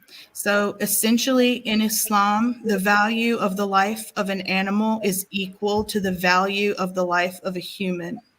So therefore, if someone kills an animal like unjustly, meaning you know, unjustly, I'm talking about unjustly, not kills it for food or kills it for, you know, kills it for shelter or something like that, or kills it for, you know, like self-defense, kills it for no reason, or kills it for like hunting, or kills it out of neglect or abuse. They're going to get punished by God in the same, no, well, you're not a Muslim, so you wouldn't be punished and held accountable for the rules that you don't know. You know what I'm saying? Because you're not a Muslim. And also, even if you were a Muslim, you did not know something in Islam, you're not held accountable for it until you know it and you're aware of it. Did you know that? Alhamdulillah. So anyway, but what I was saying is that essentially the lives of animals are equal in value to the lives of humans. So if an animal was killed unjustly by someone, that's equal to that you know, the value of that creation is equal in the eyes of God to the life of another creation, which is like a human, you know, us. So the person who unjustly killed this animal is going to be punished in the same capacity as the person who killed this human. So the lesson is that don't kill animals unjustly.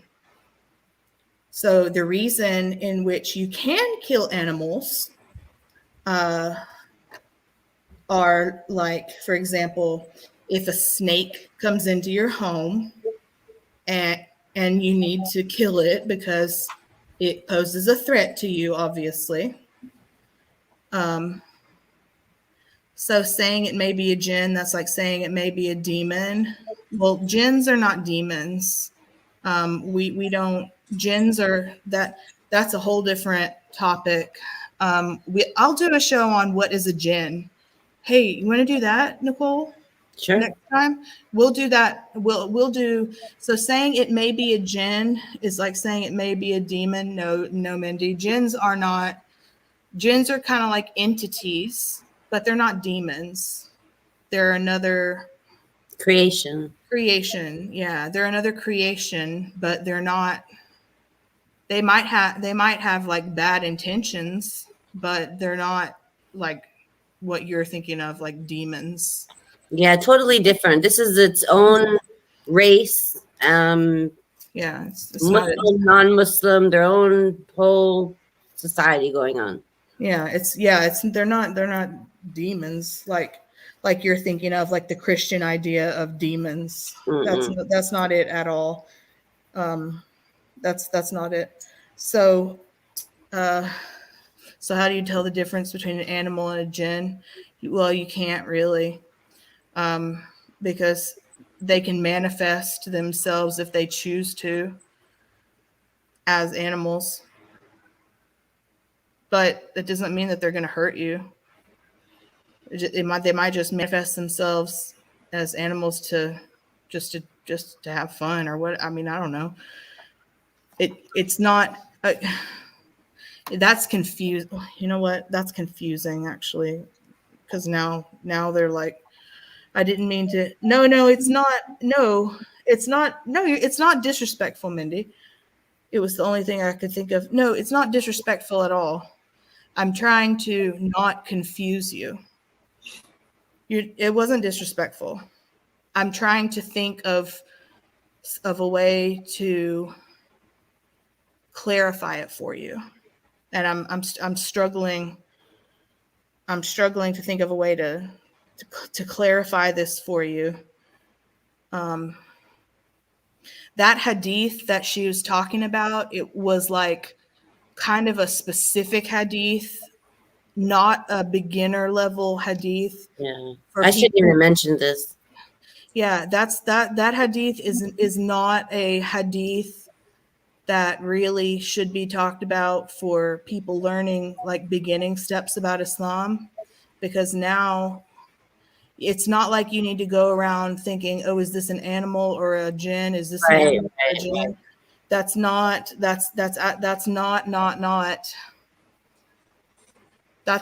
the point of this at all. It's not disrespectful. You were not asking disrespectfully. Let me compare it to this situation. A lot of the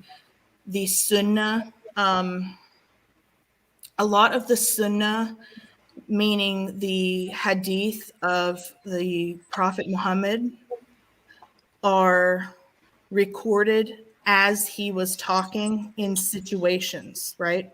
So he was like, so that specific one about that specific snake, he was maybe like sitting around a campfire or something with his companions, and he maybe was looking at like a snake that came up to them at that moment. And he felt that snake right there could be a jinn for some whatever reason. Talking about that specific one. So maybe his companions got ready to kill it, talking about that snake that came up to him at that minute. And then he said, hold on, wait a minute. I feel that it may possibly be, a jinn. I think Brother Sanford maybe had some feedback. My ears feel like rested now. Oh gosh. And and he said, wait a second, I think this snake may possibly be not a snake, maybe a jinn. Wait before you kill it. I'm going to ask it to the jinn to leave before you kill this snake. I have a feeling that it might be a jinn. He's not saying all snakes. He was maybe saying that snake. You know what I mean? Talking about his situation. However, because he said it, it was still recorded because he said it.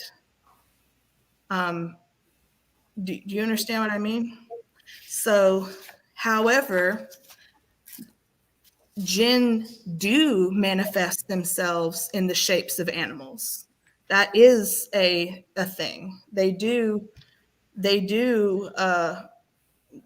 manifest themselves like in the shapes of animals, like cats sometimes, or or snakes sometimes.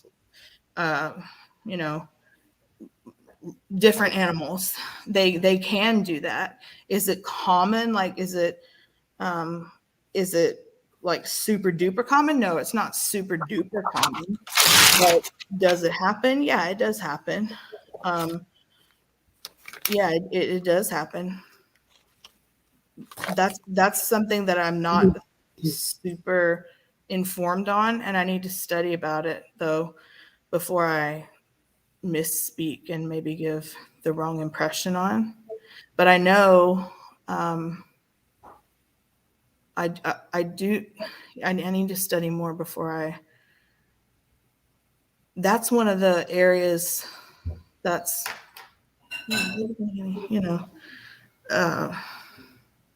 gray for me. I say it like that. It's like I know it, but I'm not like in depth knowing it. But I need to study it more. So we'll do a show on it, and that's how I learn more as I go. My area of study with my teacher is family studies, women's studies, and like women, children, and nuclear family studies, meaning husband, wife, women and children, and just women's studies in general. So jinn is kind of not part of that. But that's a good thing. The spirits in Islam. Brother, I said no, they're not. Pretty sure that the spirits in Islam are demons. No, brother, no, that's not true. That's not true. No, that's not true. Demons are not equal to jinn. I'm pretty sure that the spirits in Islam are demons. Is that what you're trying to say? That's not true. That is not true at all. That was a miss. He was trying to say Ifrits. What's a if? Ifrits. Fritz. Hold on. Ifrits.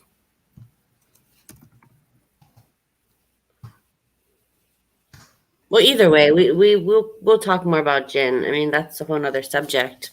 Hey, brother, can we not talk about that right now, if you don't mind?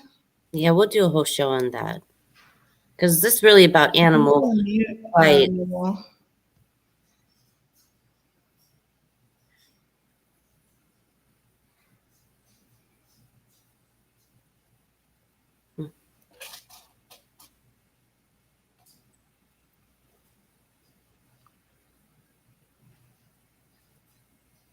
Hold on.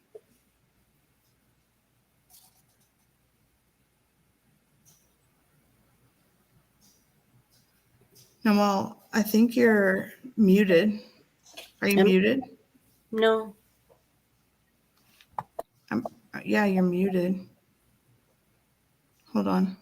Are you sure? Not on my end. I don't hear you anymore. Huh. Can everybody hear me? Everybody else hear me? What the heck? Hold on a second. What the heck? Okay, hold on. My sound isn't.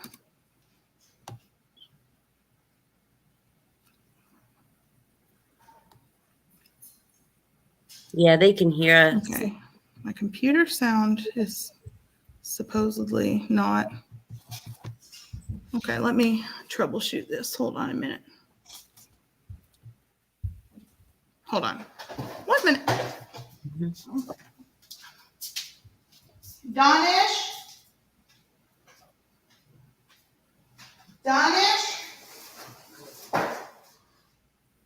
Donish? Donish?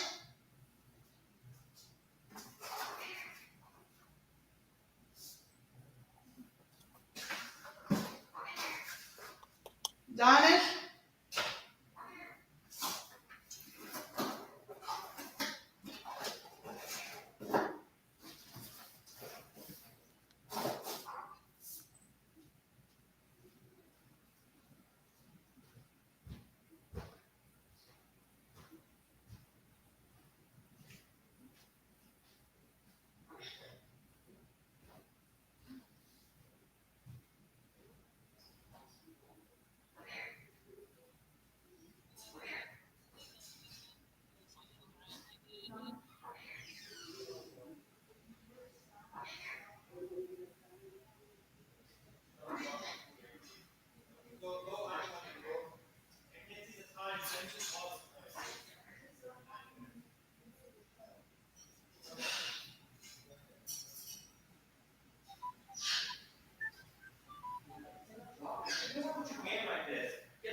People can hear me, but I can't hear them.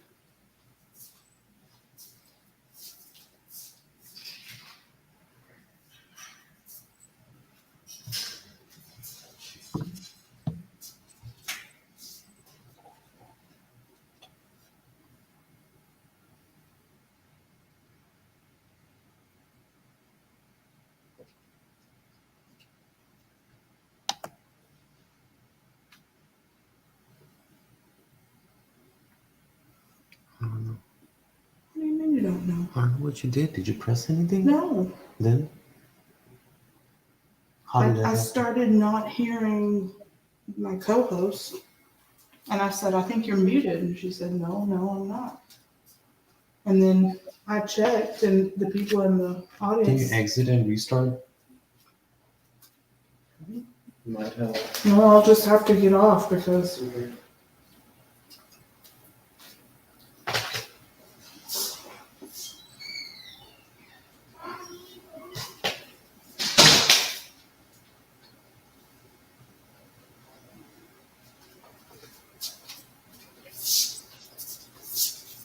Can you hear me, sis? You can't hear me? Hey guys, I do not know what is going on. Let me try to. Oh, I seen it. It showed your microphone is I can't hear muted. anything. It sounds like everything is muted. You're muted. Okay, let me try to. I do not want to close it. Because if I close all this, then the whole thing will be over. Donish, if I close all this, the whole thing will be over. What did you press? I did not press anything. I'm telling you, I did not press anything. It's not muted. I know The it's speaker is up all the way. Donish. I know that. I can see that. I'm not stupid. I know that. I know. I mean, they can hear you. Yes, they're saying, look, they're saying they can hear me. Yeah. They're saying they can hear me. And they're saying that they never stopped hearing me.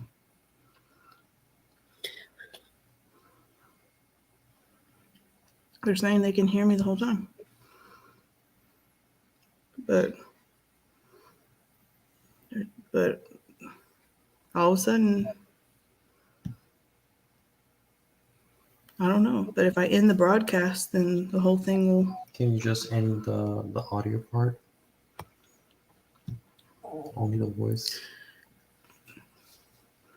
Hey, John, if I leave, it'll end the stream. You want me to like leave and try to re-end it? If I leave, won't it end the stream? Don't end the broad. Hold on. How do I don't end the broadcast? Just leave the studio and go back in. How do I? Okay, let's see.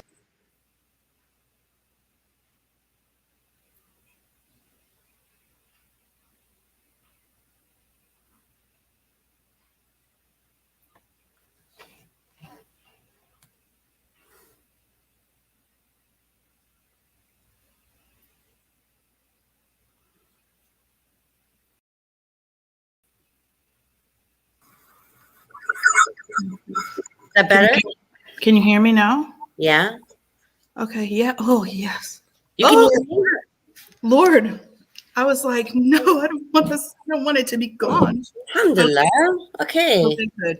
I don't know what happened. That was weird. Okay. I was like, Noel, you muted. You muted.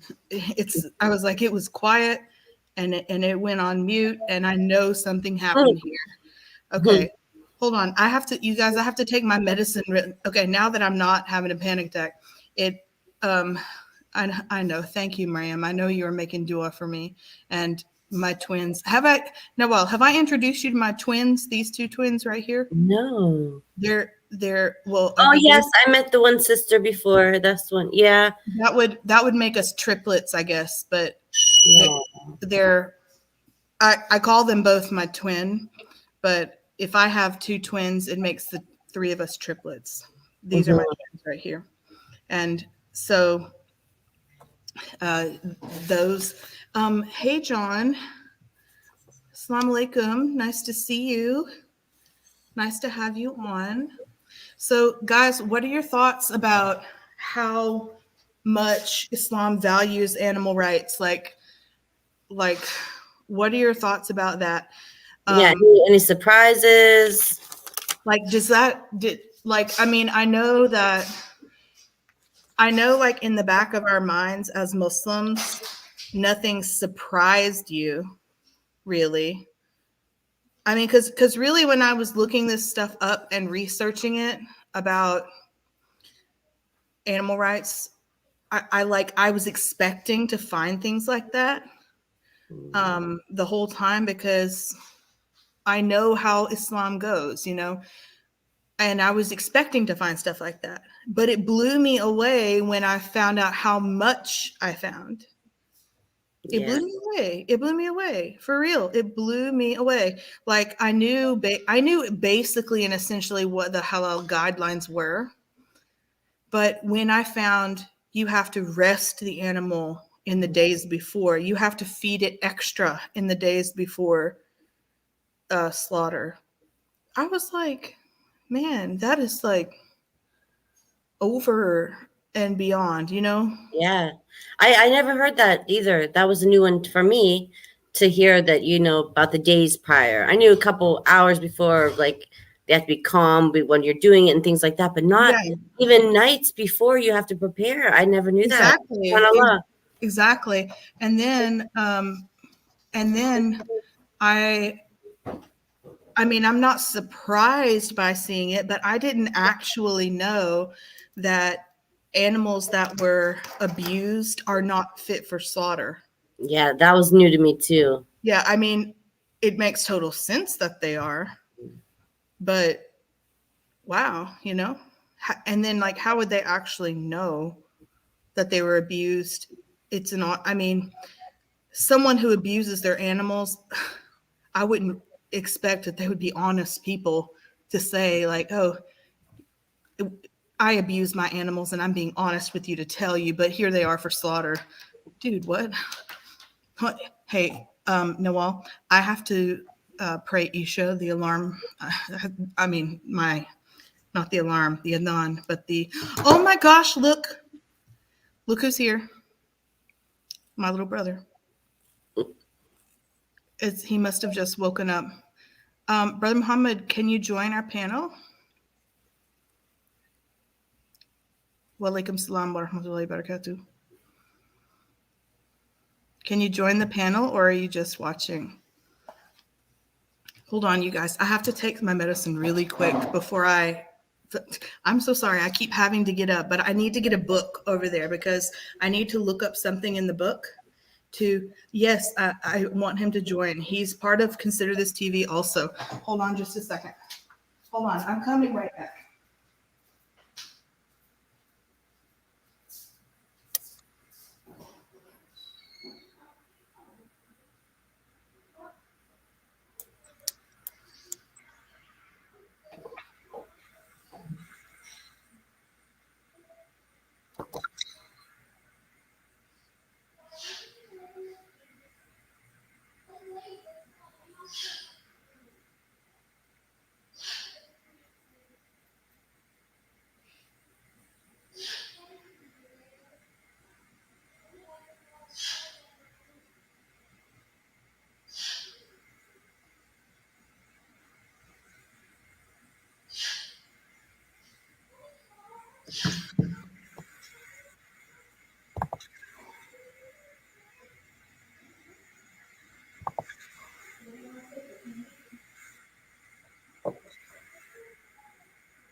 Why don't Nevaeh text me?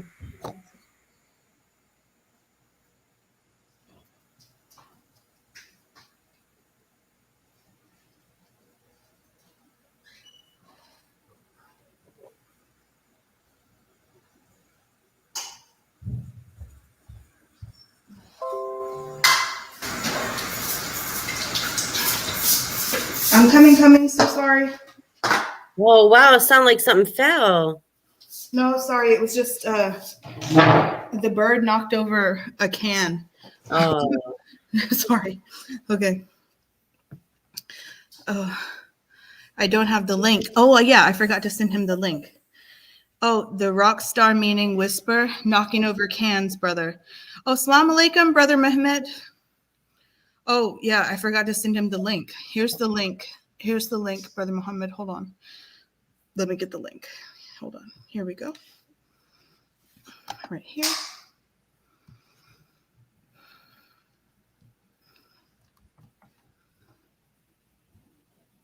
There you go. Islam has a true. Oh my gosh. Okay. Here, let me get the rock star. Hold on. Because he's knocking over the cans. Hold on. Hold on. Hold on. Animal rights goes too far sometimes. Bird. Come here, birdie. Birdie. Hi, bird. Hi. Oh, baby. Bird. Hi, birdie. Hi, baby. You want a cracker? You want a cracker? You want a biscuit? Hi. Hi, bee. Okay, here we go. Here you go, brother Mehmet. Hi, bird. Hi, bird. Give me a kiss. Say hello. He's saying, come here. Come here. Whisper. Say, who is it? Who is it? Who is it? Hey, whisper. Whisper. Birdie. Birdie. Hey, birdie. Say, hey, whisper. Okay, watch this. He can't resist this. Hey, whisper. It's a bird, bird, bird. A birdie, bird. Oh, it's a bird, bird, bird. A birdie, bird. A bird, bird, bird. A birdie, bird. Oh, it's a bird, bird, bird. A birdie, bird. Oh, it's a bird. A bird. A birdie, bird. Oh, it's a bird, bird, bird. A birdie, bird. Oh, it's a bird. A bird. Oh, you're not there. Say a bird, a bird, a bird, bird, bird, a bird, a bird, a bird, bird, bird, a bird, a bird, a bird, bird, bird, a bird. Oh, he's looking at my daughter. Who is it, bird? Who is it? Say. Say. Say. Woohoo! Woo! Say bye-bye. Bye-bye. Say pretty bird. Pretty bird. Say I love you. Beep beep. Beep beep beep. Beep beep. Oh, here's brother Muhammad. This is brother Muhammad Awais. Assalamu alaikum. Walaikum assalam wa rahmatullah. How are you? I'm good, alhamdulillah. Did you get any sleep? Yes, I was sleeping. I just woke up 5 minutes ago. Oh my goodness. Okay. I'm glad you caught the show. I'm really glad you caught the show. We were talking about animal rights in Islam, and I know you'll watch it when it goes up on the on the network. But we talked about like how in Islam how in Islam that the life of an animal is equal value. Oh my gosh, to these animals, like he's so bird. That's a bad bird. No. How the life of an. You see, he's like jealous. Look at this. Bird, you want to dance? Okay, here, go here. How the life of an animal is equal to the life of a human, and that Allah gives like the same reward to someone who saves the life of an animal, to someone who saves the life of a human, and the same as the opposite, someone who kills the life of an animal, same person who kills the life of a human, or murders a human. And talk about the woman who locked her cat inside the house and went on a trip. And then her cat ended up starving to death, and she was sent to Jahannam. And only for that, just for that one thing, she was sent to Jahannam. And it then also talked about the Jewish prostitute and you remember the one who, oh my God, I can't believe this. Do you guys see this? Oh my God. This is, oh my God. Somebody, oh, Iman.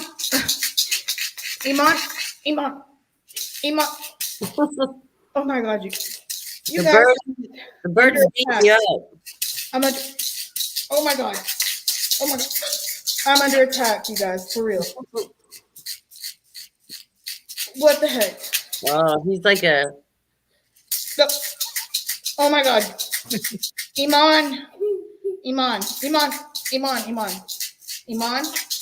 Iman, get this bird. Get this bird, Iman. Get it. Iman. Oh my God. Oh my God. Iman, get it. Get it. Get it. Oh my God. I am so, Iman. Oh my God. I'm so mad at my daughter. What the heck? Hold on. Whisper. Go up there. Bad bird. Okay. What the heck? Hold on a second. I'm putting this bird away. Hold on. Bird. No, bird. You're going back to your cage. Come here. Oh my goodness. Bird. Bird. Here. Come here. Bird. No, yes. Bird, I told you, you can only sit here if you're going to be a good bird. Iman, come here and help me stand this up. Iman! Bird. Shh. Bird. You're ruining the show. Be quiet. Bird, you're ruining the show. Be quiet. Oh my God. Iman. Don't bring him that pill bottle ever again. Iman, did you see him beat me in the head with that? Oh my God. Pete, help me put this back together.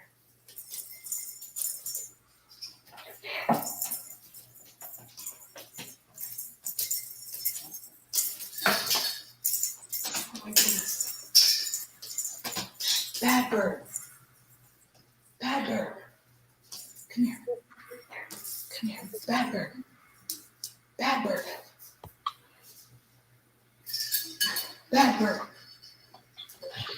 That's not nice.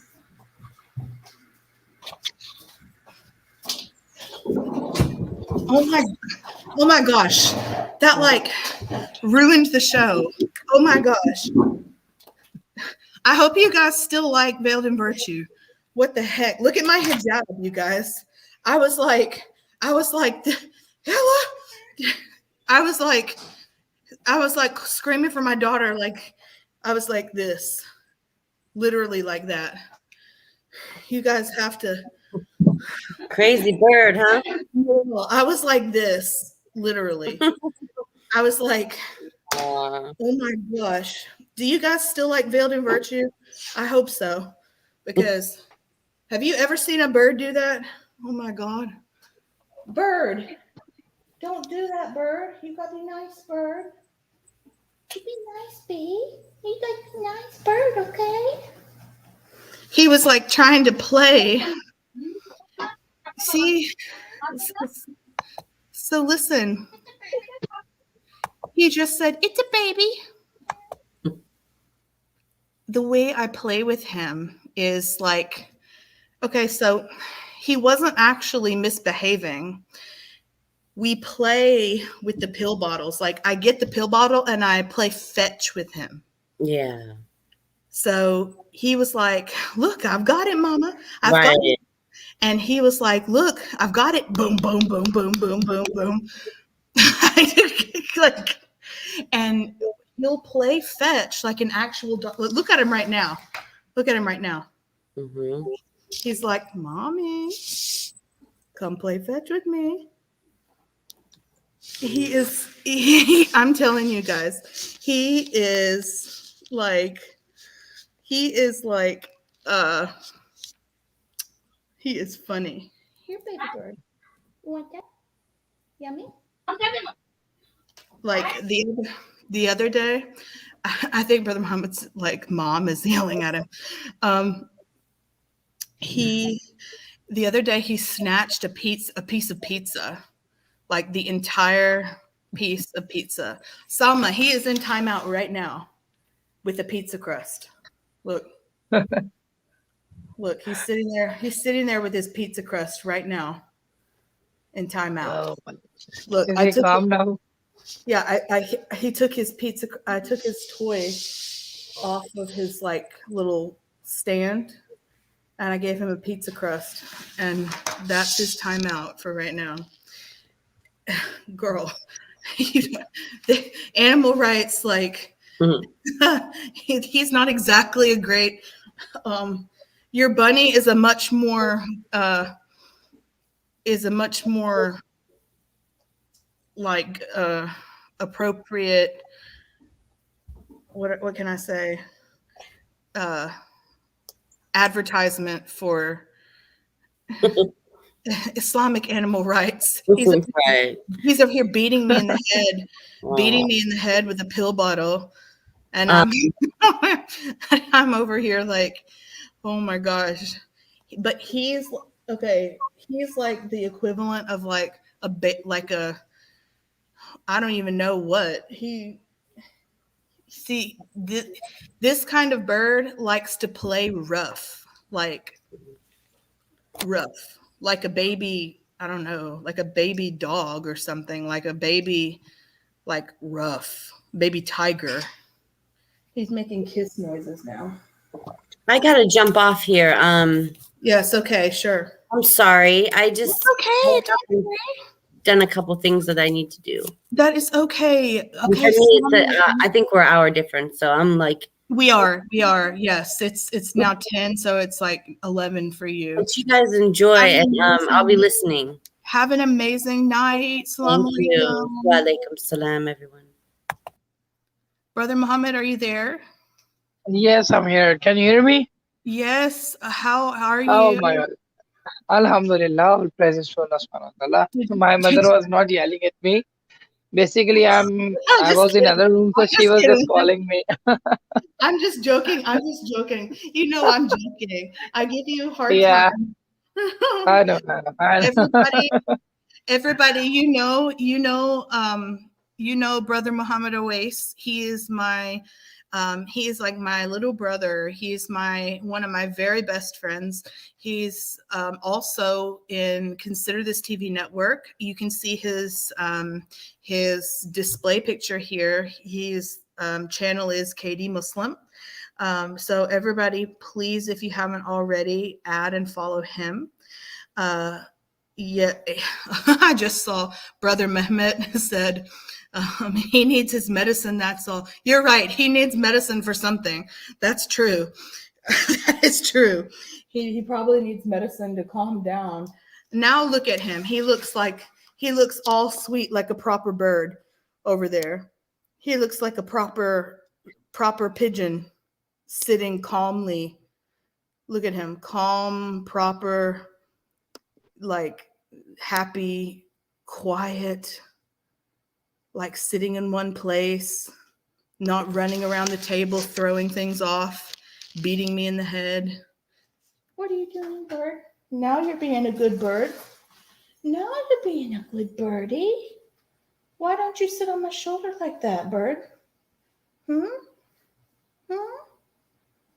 a baby. Oh, gosh. He said, it's a bird. You see, Brother Muhammad, like, he's making, Yeah. and now see, people see him like that and say, what do you mean? He's a sweet little bird. What do you mean? Like, what do you mean? And I'm like, you don't understand. And they say, like, what? He's so calm and quiet. He's so calm and quiet. Look, he's sitting calmly. His feathers are up. And do you see, like, he became fluffy now? He became like fluffy and the feathers around his beak went up. That's like how this type of bird, cockatoo, that's how they sit when they're calm. And like, so all his like cheek feathers, this one right here, it went up. And when he's excited, let me make him go down. Hold on. Hi, bird. Hi, baby bird. Hi, hi, hi. Hey, bird. Come here. Come here. Come here. Hey, birdie. Hello. Hi, bird. Oh, it's a bird. Come here. See how now, hi. See, oh, look, now he's up to something. Now he's up to something. Now you're up to something, huh? Now you're up to something, right? Now see, look, now he's up to something. It's like day and night, day and night, day and night.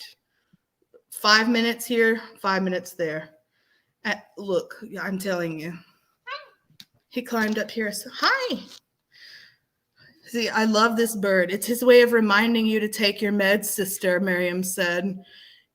Yes, especially when I'm in like the old folks' home, he'll be there reminding me, bird, don't you touch me. Do not bite my face.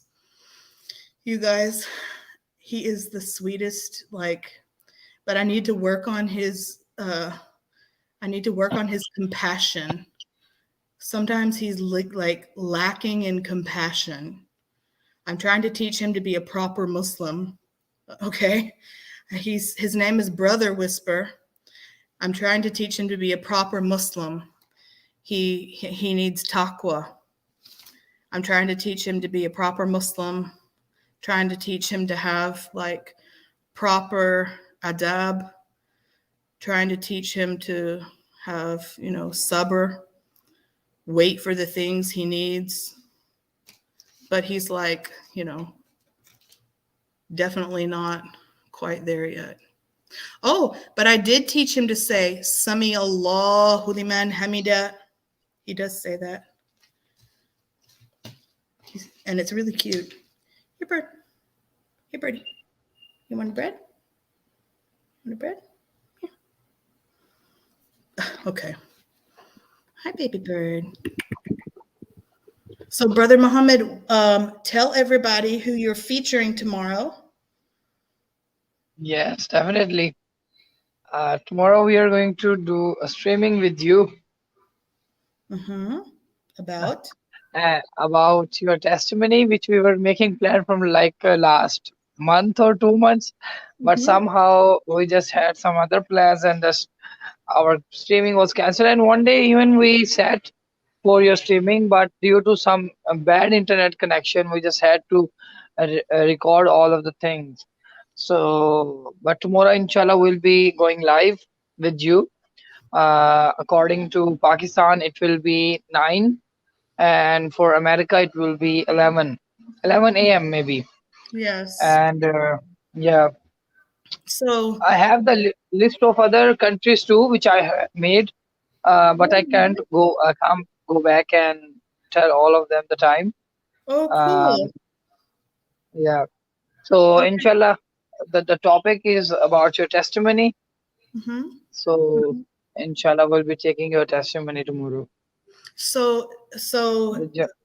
basically, in American English, we don't call it testimony. We use the word testimony for like in court when we're telling the truth.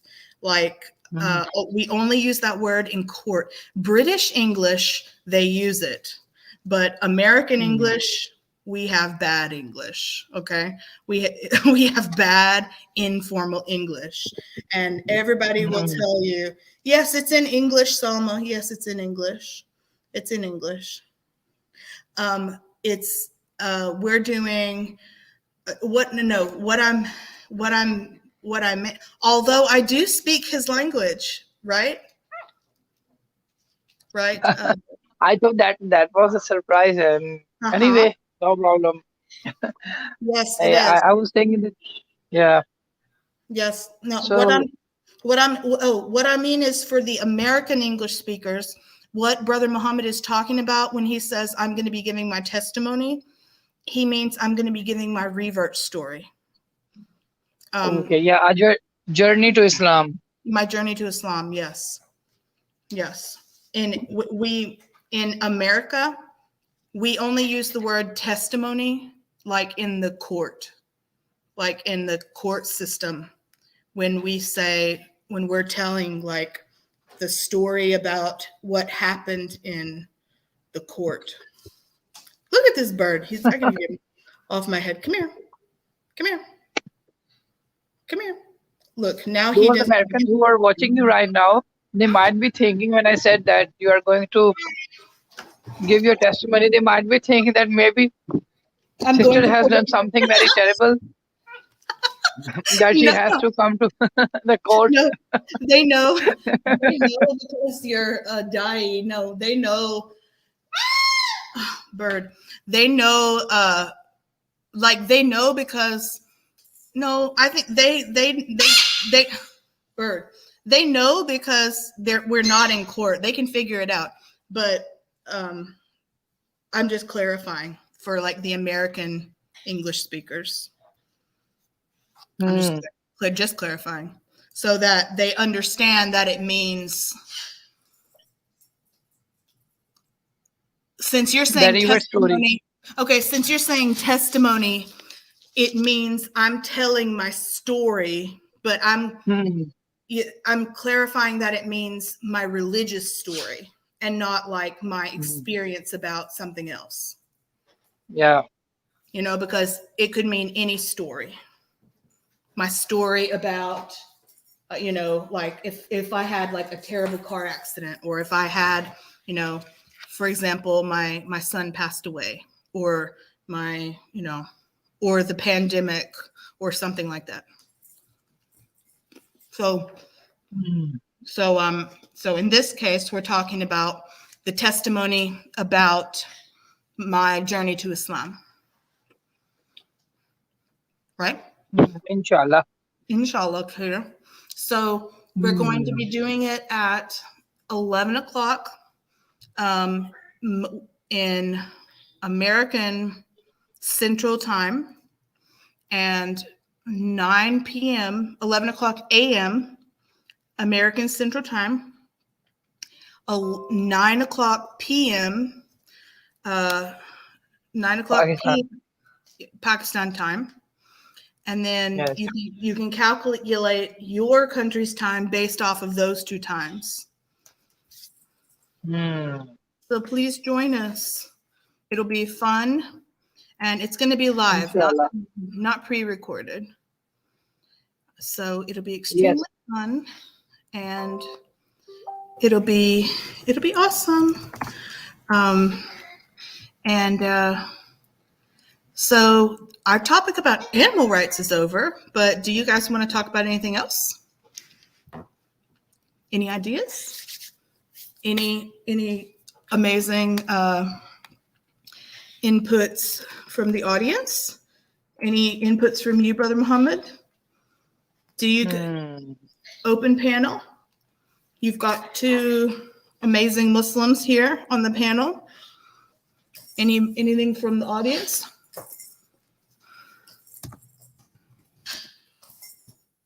What's going on, guys? You're only amazing, sister. I'm not amazing Muslim. I said two amazing. Oh, stop it. You are very amazing.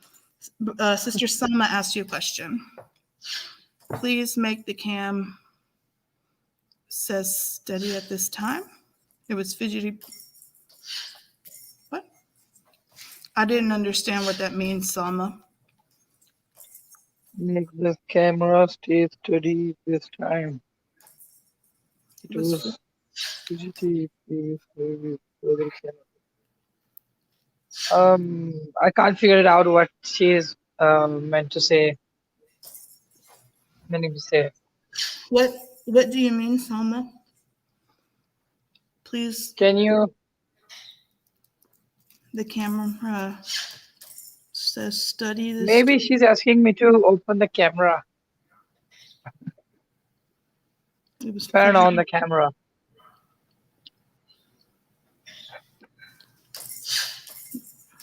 No,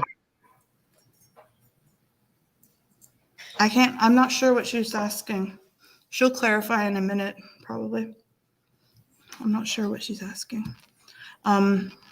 If you guys in the chat have any suggestions,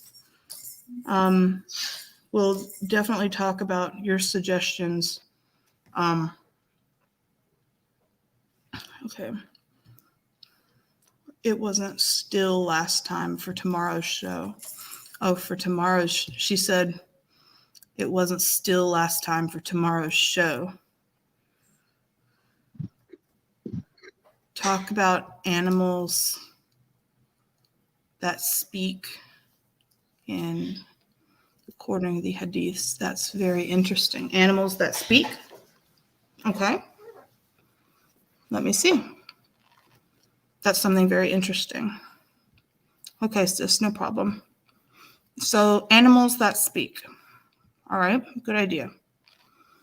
Okay, Brother Muhammad, let's talk about animals that speak. I'll have animals that animals that speak. speak in what sense? Like every Like- animal can speak, but in their language. Yeah, I think brother,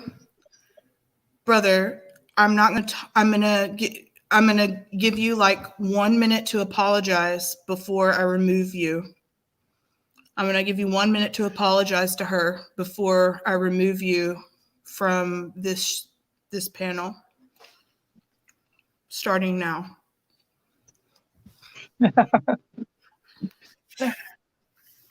That's very good rule, by the way.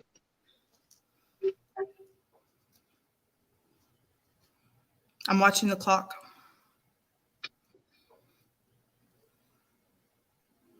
I'm not going to tolerate that stuff.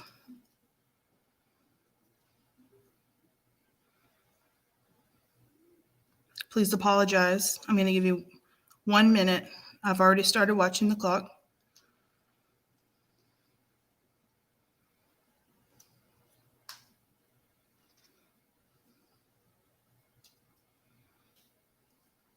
If you were joking, it was a bad joke. And if you truly didn't mean to, insult her, then please say so and apologize. This is an Islamic education channel. And I'm not going to have anybody insulting my friends, much less a Muslim.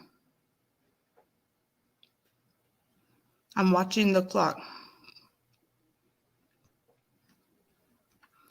No, I think 1 minute's over. It's almost over. I Yeah. said no. I'm talking to Osman. I put his comment at the bottom of the screen right here. I'm talking to Osman Turk, $12.99. No, Asad, I'm not talking to you.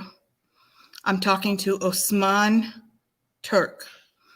Okay, since there was some confusion, I'm going to give 30 seconds starting right now to Osman Turk, $12.99, to apologize to Salma for the comment that he made that is on the bottom of the screen right here. The 30 seconds are now ticking. Osman, you insulted Salma. You said Salma. Was that in English? Don't pretend not to know. You know you insulted Salma. You said, was that in English? Apologize to her, please. You've got like one. Did he admit that that it was a joke, or was he meant to insult Sister Salma? Osman, were you joking? Because if he was joking, then it's a very bad joke, and we would recommend him that he will never pass this type of joke again. Yeah, speak quickly, brother. Brother Osman, I recommend you speak quickly.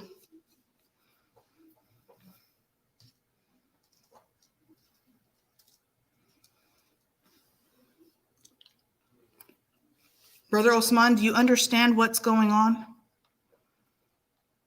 Just leave him, sister. Why are we wasting time after him?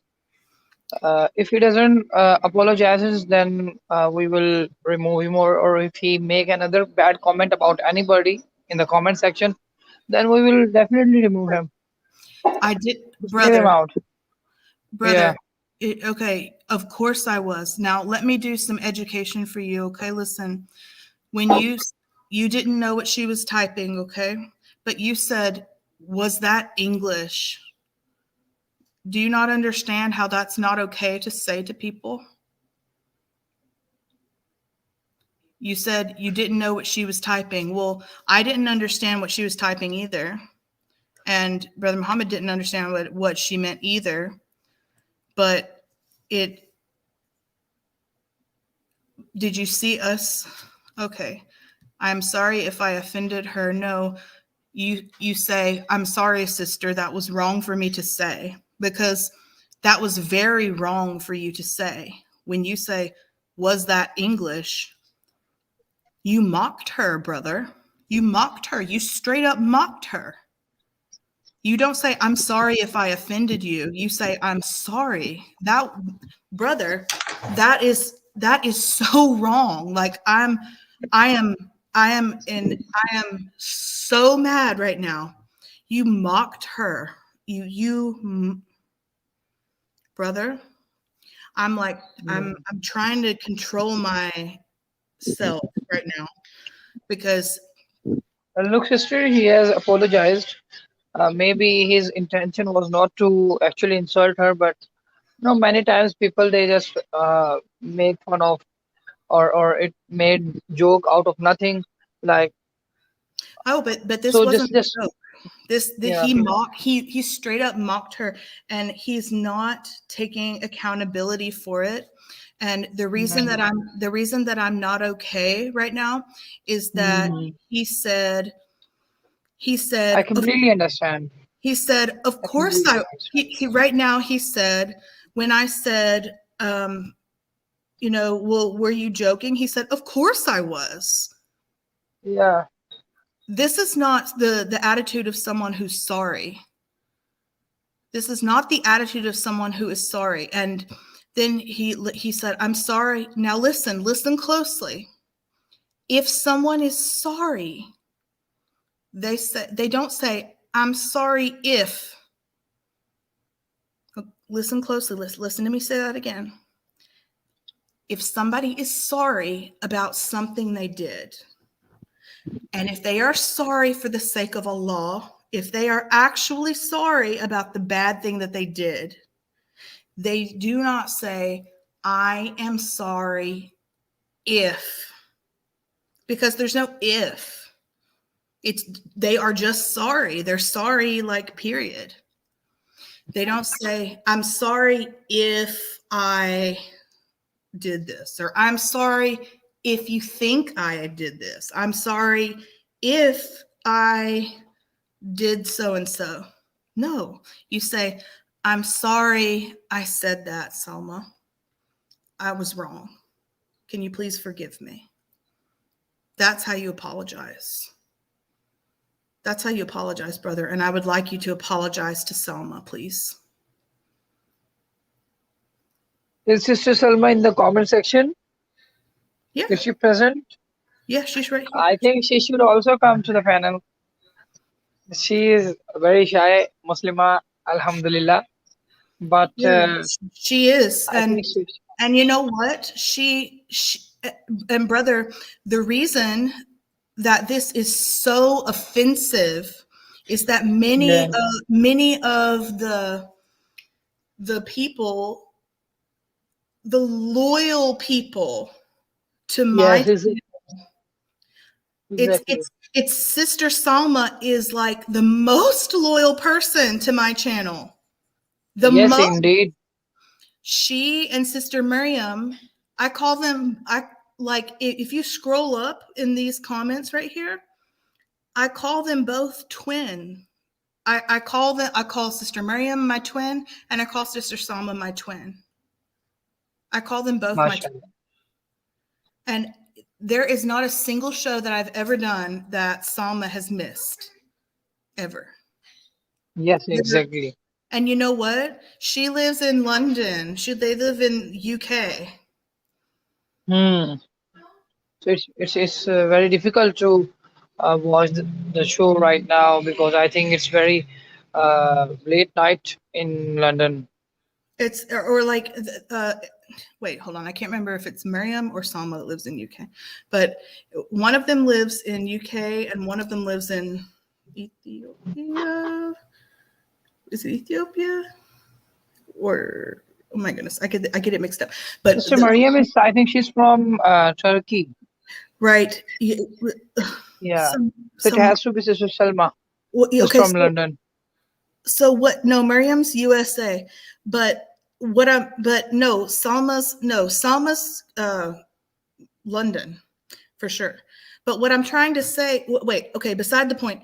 What I'm trying to say is Salma is on the other, like in a complete different time zone as me, but she's still Miriam is Turkish, but doesn't live in Turkey. She's Turkish, but in the USA. Right, Miriam? Okay, Yeah, see, she said that in the comment. So, yeah, see? Look, Salma said she's in London. It's 4:22 in the morning. And oh look, my God. Salma never misses my shows. She Yes. supports me. Miriam supports me. Like these two girls, like I'm like about to cry right now. And I'm not going, okay, Osman, you're taking too long.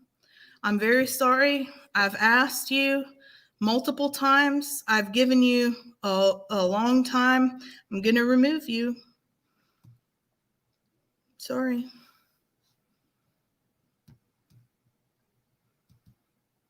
Are you there, Osman? Are you there? This is the last warning. I've asked you multiple times to please apologize. And please understand that what you're apologizing for is insulting someone's English, someone's language. Yes. That's very offensive thing when you're making fun of anybody's language. And don't let me cross you again. I mean, that you might not be used to like a woman exploding on you like this. I don't know, but I would drag someone up and down the street if I saw someone doing this in person, especially for one of my friends. I said, he did not apologize properly. He did not apologize properly. He said, I'm sorry if I offended her. No, so the way to apologize is I'm sorry, not I'm sorry if. Okay. And there is nothing wrong with me advocating. I don't understand when he says if I offend. I don't know. Is he still thinking that he may have not offended anybody? Basically, he has offended you. he has offended Sister Salma, he has offended me. So there is no Absolutely. like idea of saying that if I did this. No, you just, if you're sorry, then you just have to say sorry or apologize.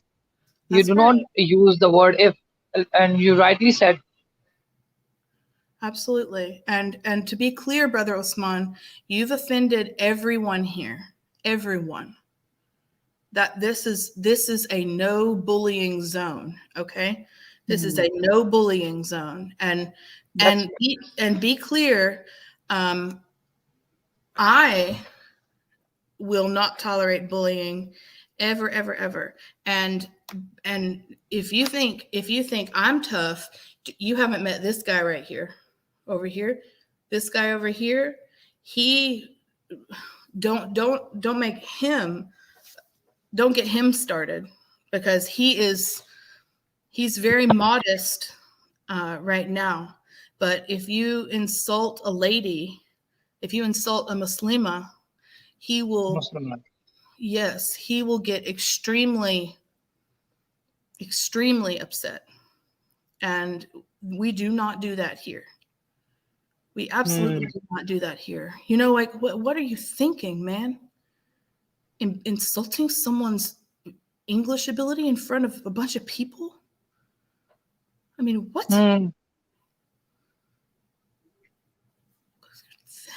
Stuck for a law, man. What the hell are you thinking, man? Thinking about.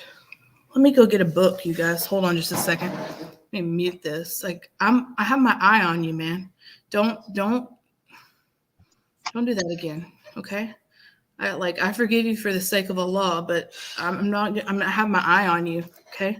Don't do that again. Like, we all, mess up, and we all say stuff that we know we shouldn't have said, and we, like, we all misspeak sometimes, and we all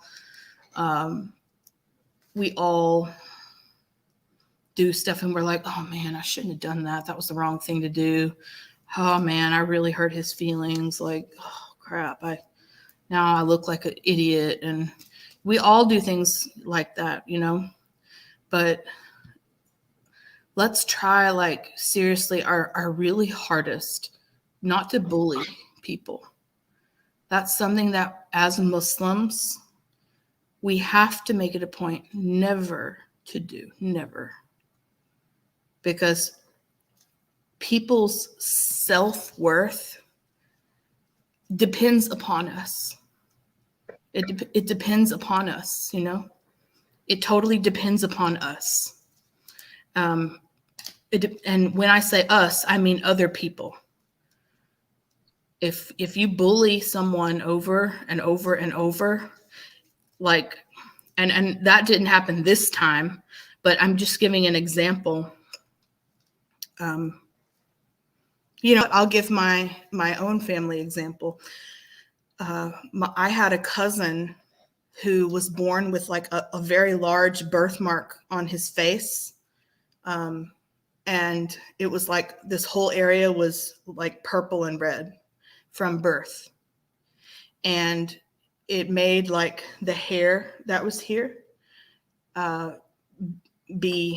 grow out of it black. And the rest of his hair was like blonde. And so he was very shy about it. And the other kids used to call him names, and they used to laugh at him.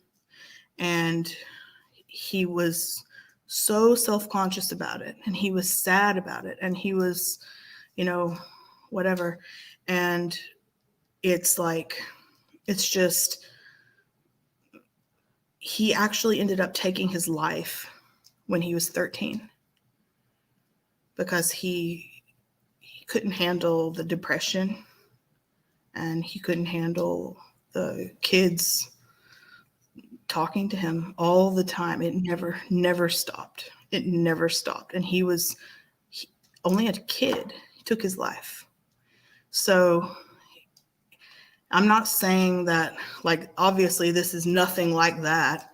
That is an extreme example. But what I'm saying is that you never know what somebody's going through. And you never know if you do something, like if you do something like that, you never know if what you're doing is at the very bottom or at the very top, and you never know how much it could affect somebody. So we need to remember this. We absolutely need to remember this. Never make jokes about somebody. I mean, ever. It is not okay. I mean, I will carry that to my grave, people all the way to my grave like that. And that being said, let me go grab that book I was looking for. Be right back, guys. Hold on 1 moment.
I got it.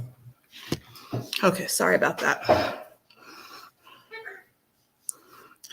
Yeah, did you guys hear the massive alarm? It was terrible.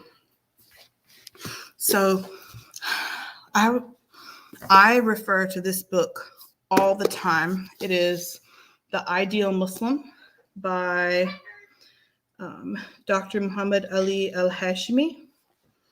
It is an amazing reference for me. So there's another book, which is the partner to this one. It's right here. Sorry, I didn't mean to get up twice. So this is the partner. It is a fire alarm. Brother Asad, he is a fire alarm. He learned it because our fire alarm went off one day and it continued going off because I couldn't reach the ladder, and I had to call my husband, and my husband had to drive home. And so the alarm was going off for like 20 minutes, and he was like, "Ooh, this is fun." Me. Yeah, he thought it was like so much fun. And, it's a bird, yeah. He's up there going, "It's a bird, it's a bird, it's a bird, it's a baby." Look at him now. He's like, "Ooh, pretty bird. It's a baby. Hi. It's a baby. What you doing? Huh? Hi, bud. Look, you guys. Here. Want pizza? Pizza? Hi, baby. Yes. So that is how he learned to make that fire alarm noise. And yes, it's a real fire alarm noise. And it sounds exactly like a fire alarm. I'm not kidding. It's not a joke. Hi, bird. He's over here saying, "Hi, bird. Hi, baby." So this is the second. This is the partner to this book, The Ideal Muslim.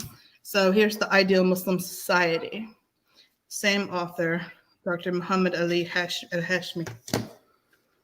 So it is, both of these books are The Ideal Muslim Society as defined in the Quran and Sunnah. So every chapter is called The Ideal Muslim and His Wife and His Family and His Community and His job and His friends. And it's like it talks about the ideal Muslim and his something.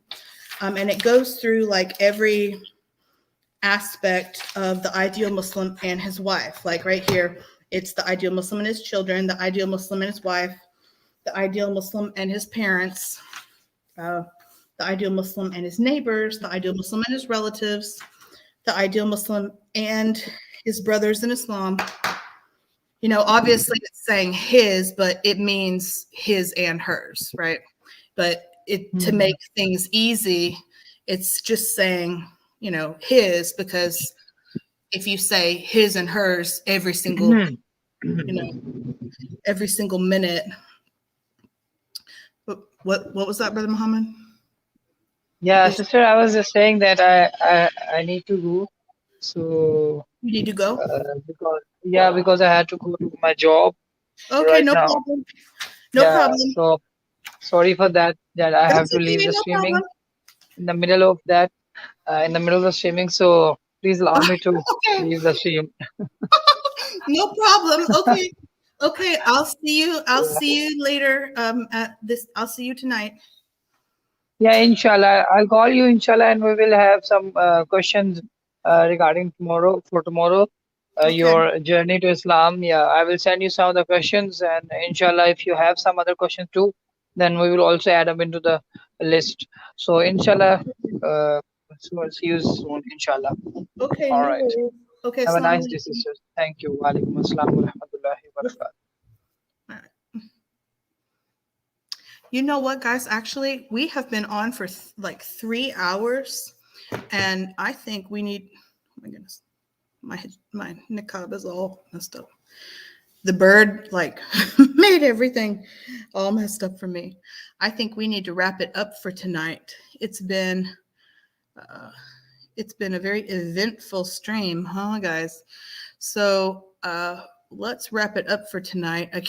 This is like it's like too tight and too much everything, but that's okay. You guys have been amazing. I love you all, especially my twins, both of my twins. Love you guys extremely so much. Twin number 1 and twin number 2. Special thanks to Brother Kenny, Brother Sanford, Brother Charles, and Sister Noel for coming and joining the panel. And everybody who participated, everybody who came and hung out with us in the chat. And I am going to wrap this up in the name of Allah, the most gracious, the most merciful, and the only one deserving of praise, the uncreated, but the one who creates, and the one who is deserving of all praises from both the humans, the jinn, and all the animals.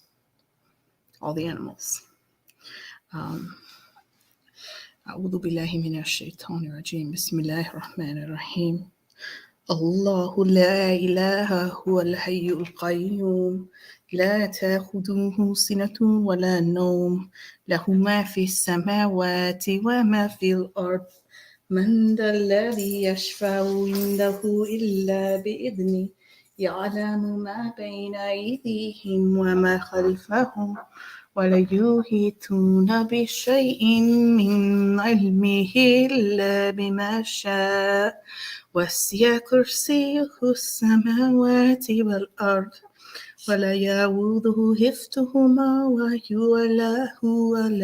وهو العلي العظيم صدق الله العظيم. Ameen. Okay, whisper. Say bye-bye. Bye-bye. Say bye-bye. Say bye, bird. Bye.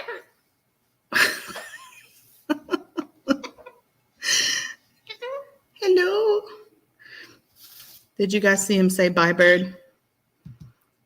I know you saw him say bye, bird.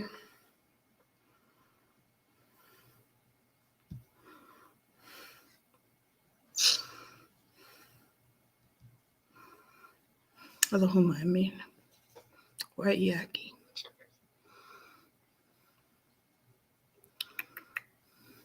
Okay, whisper.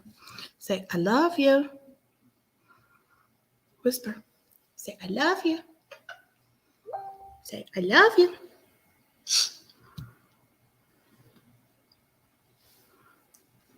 I love you.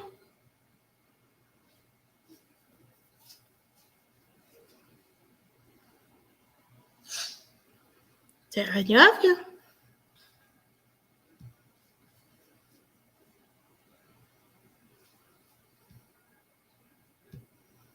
I love you. Oh, wait. I thought I clicked in broadcast.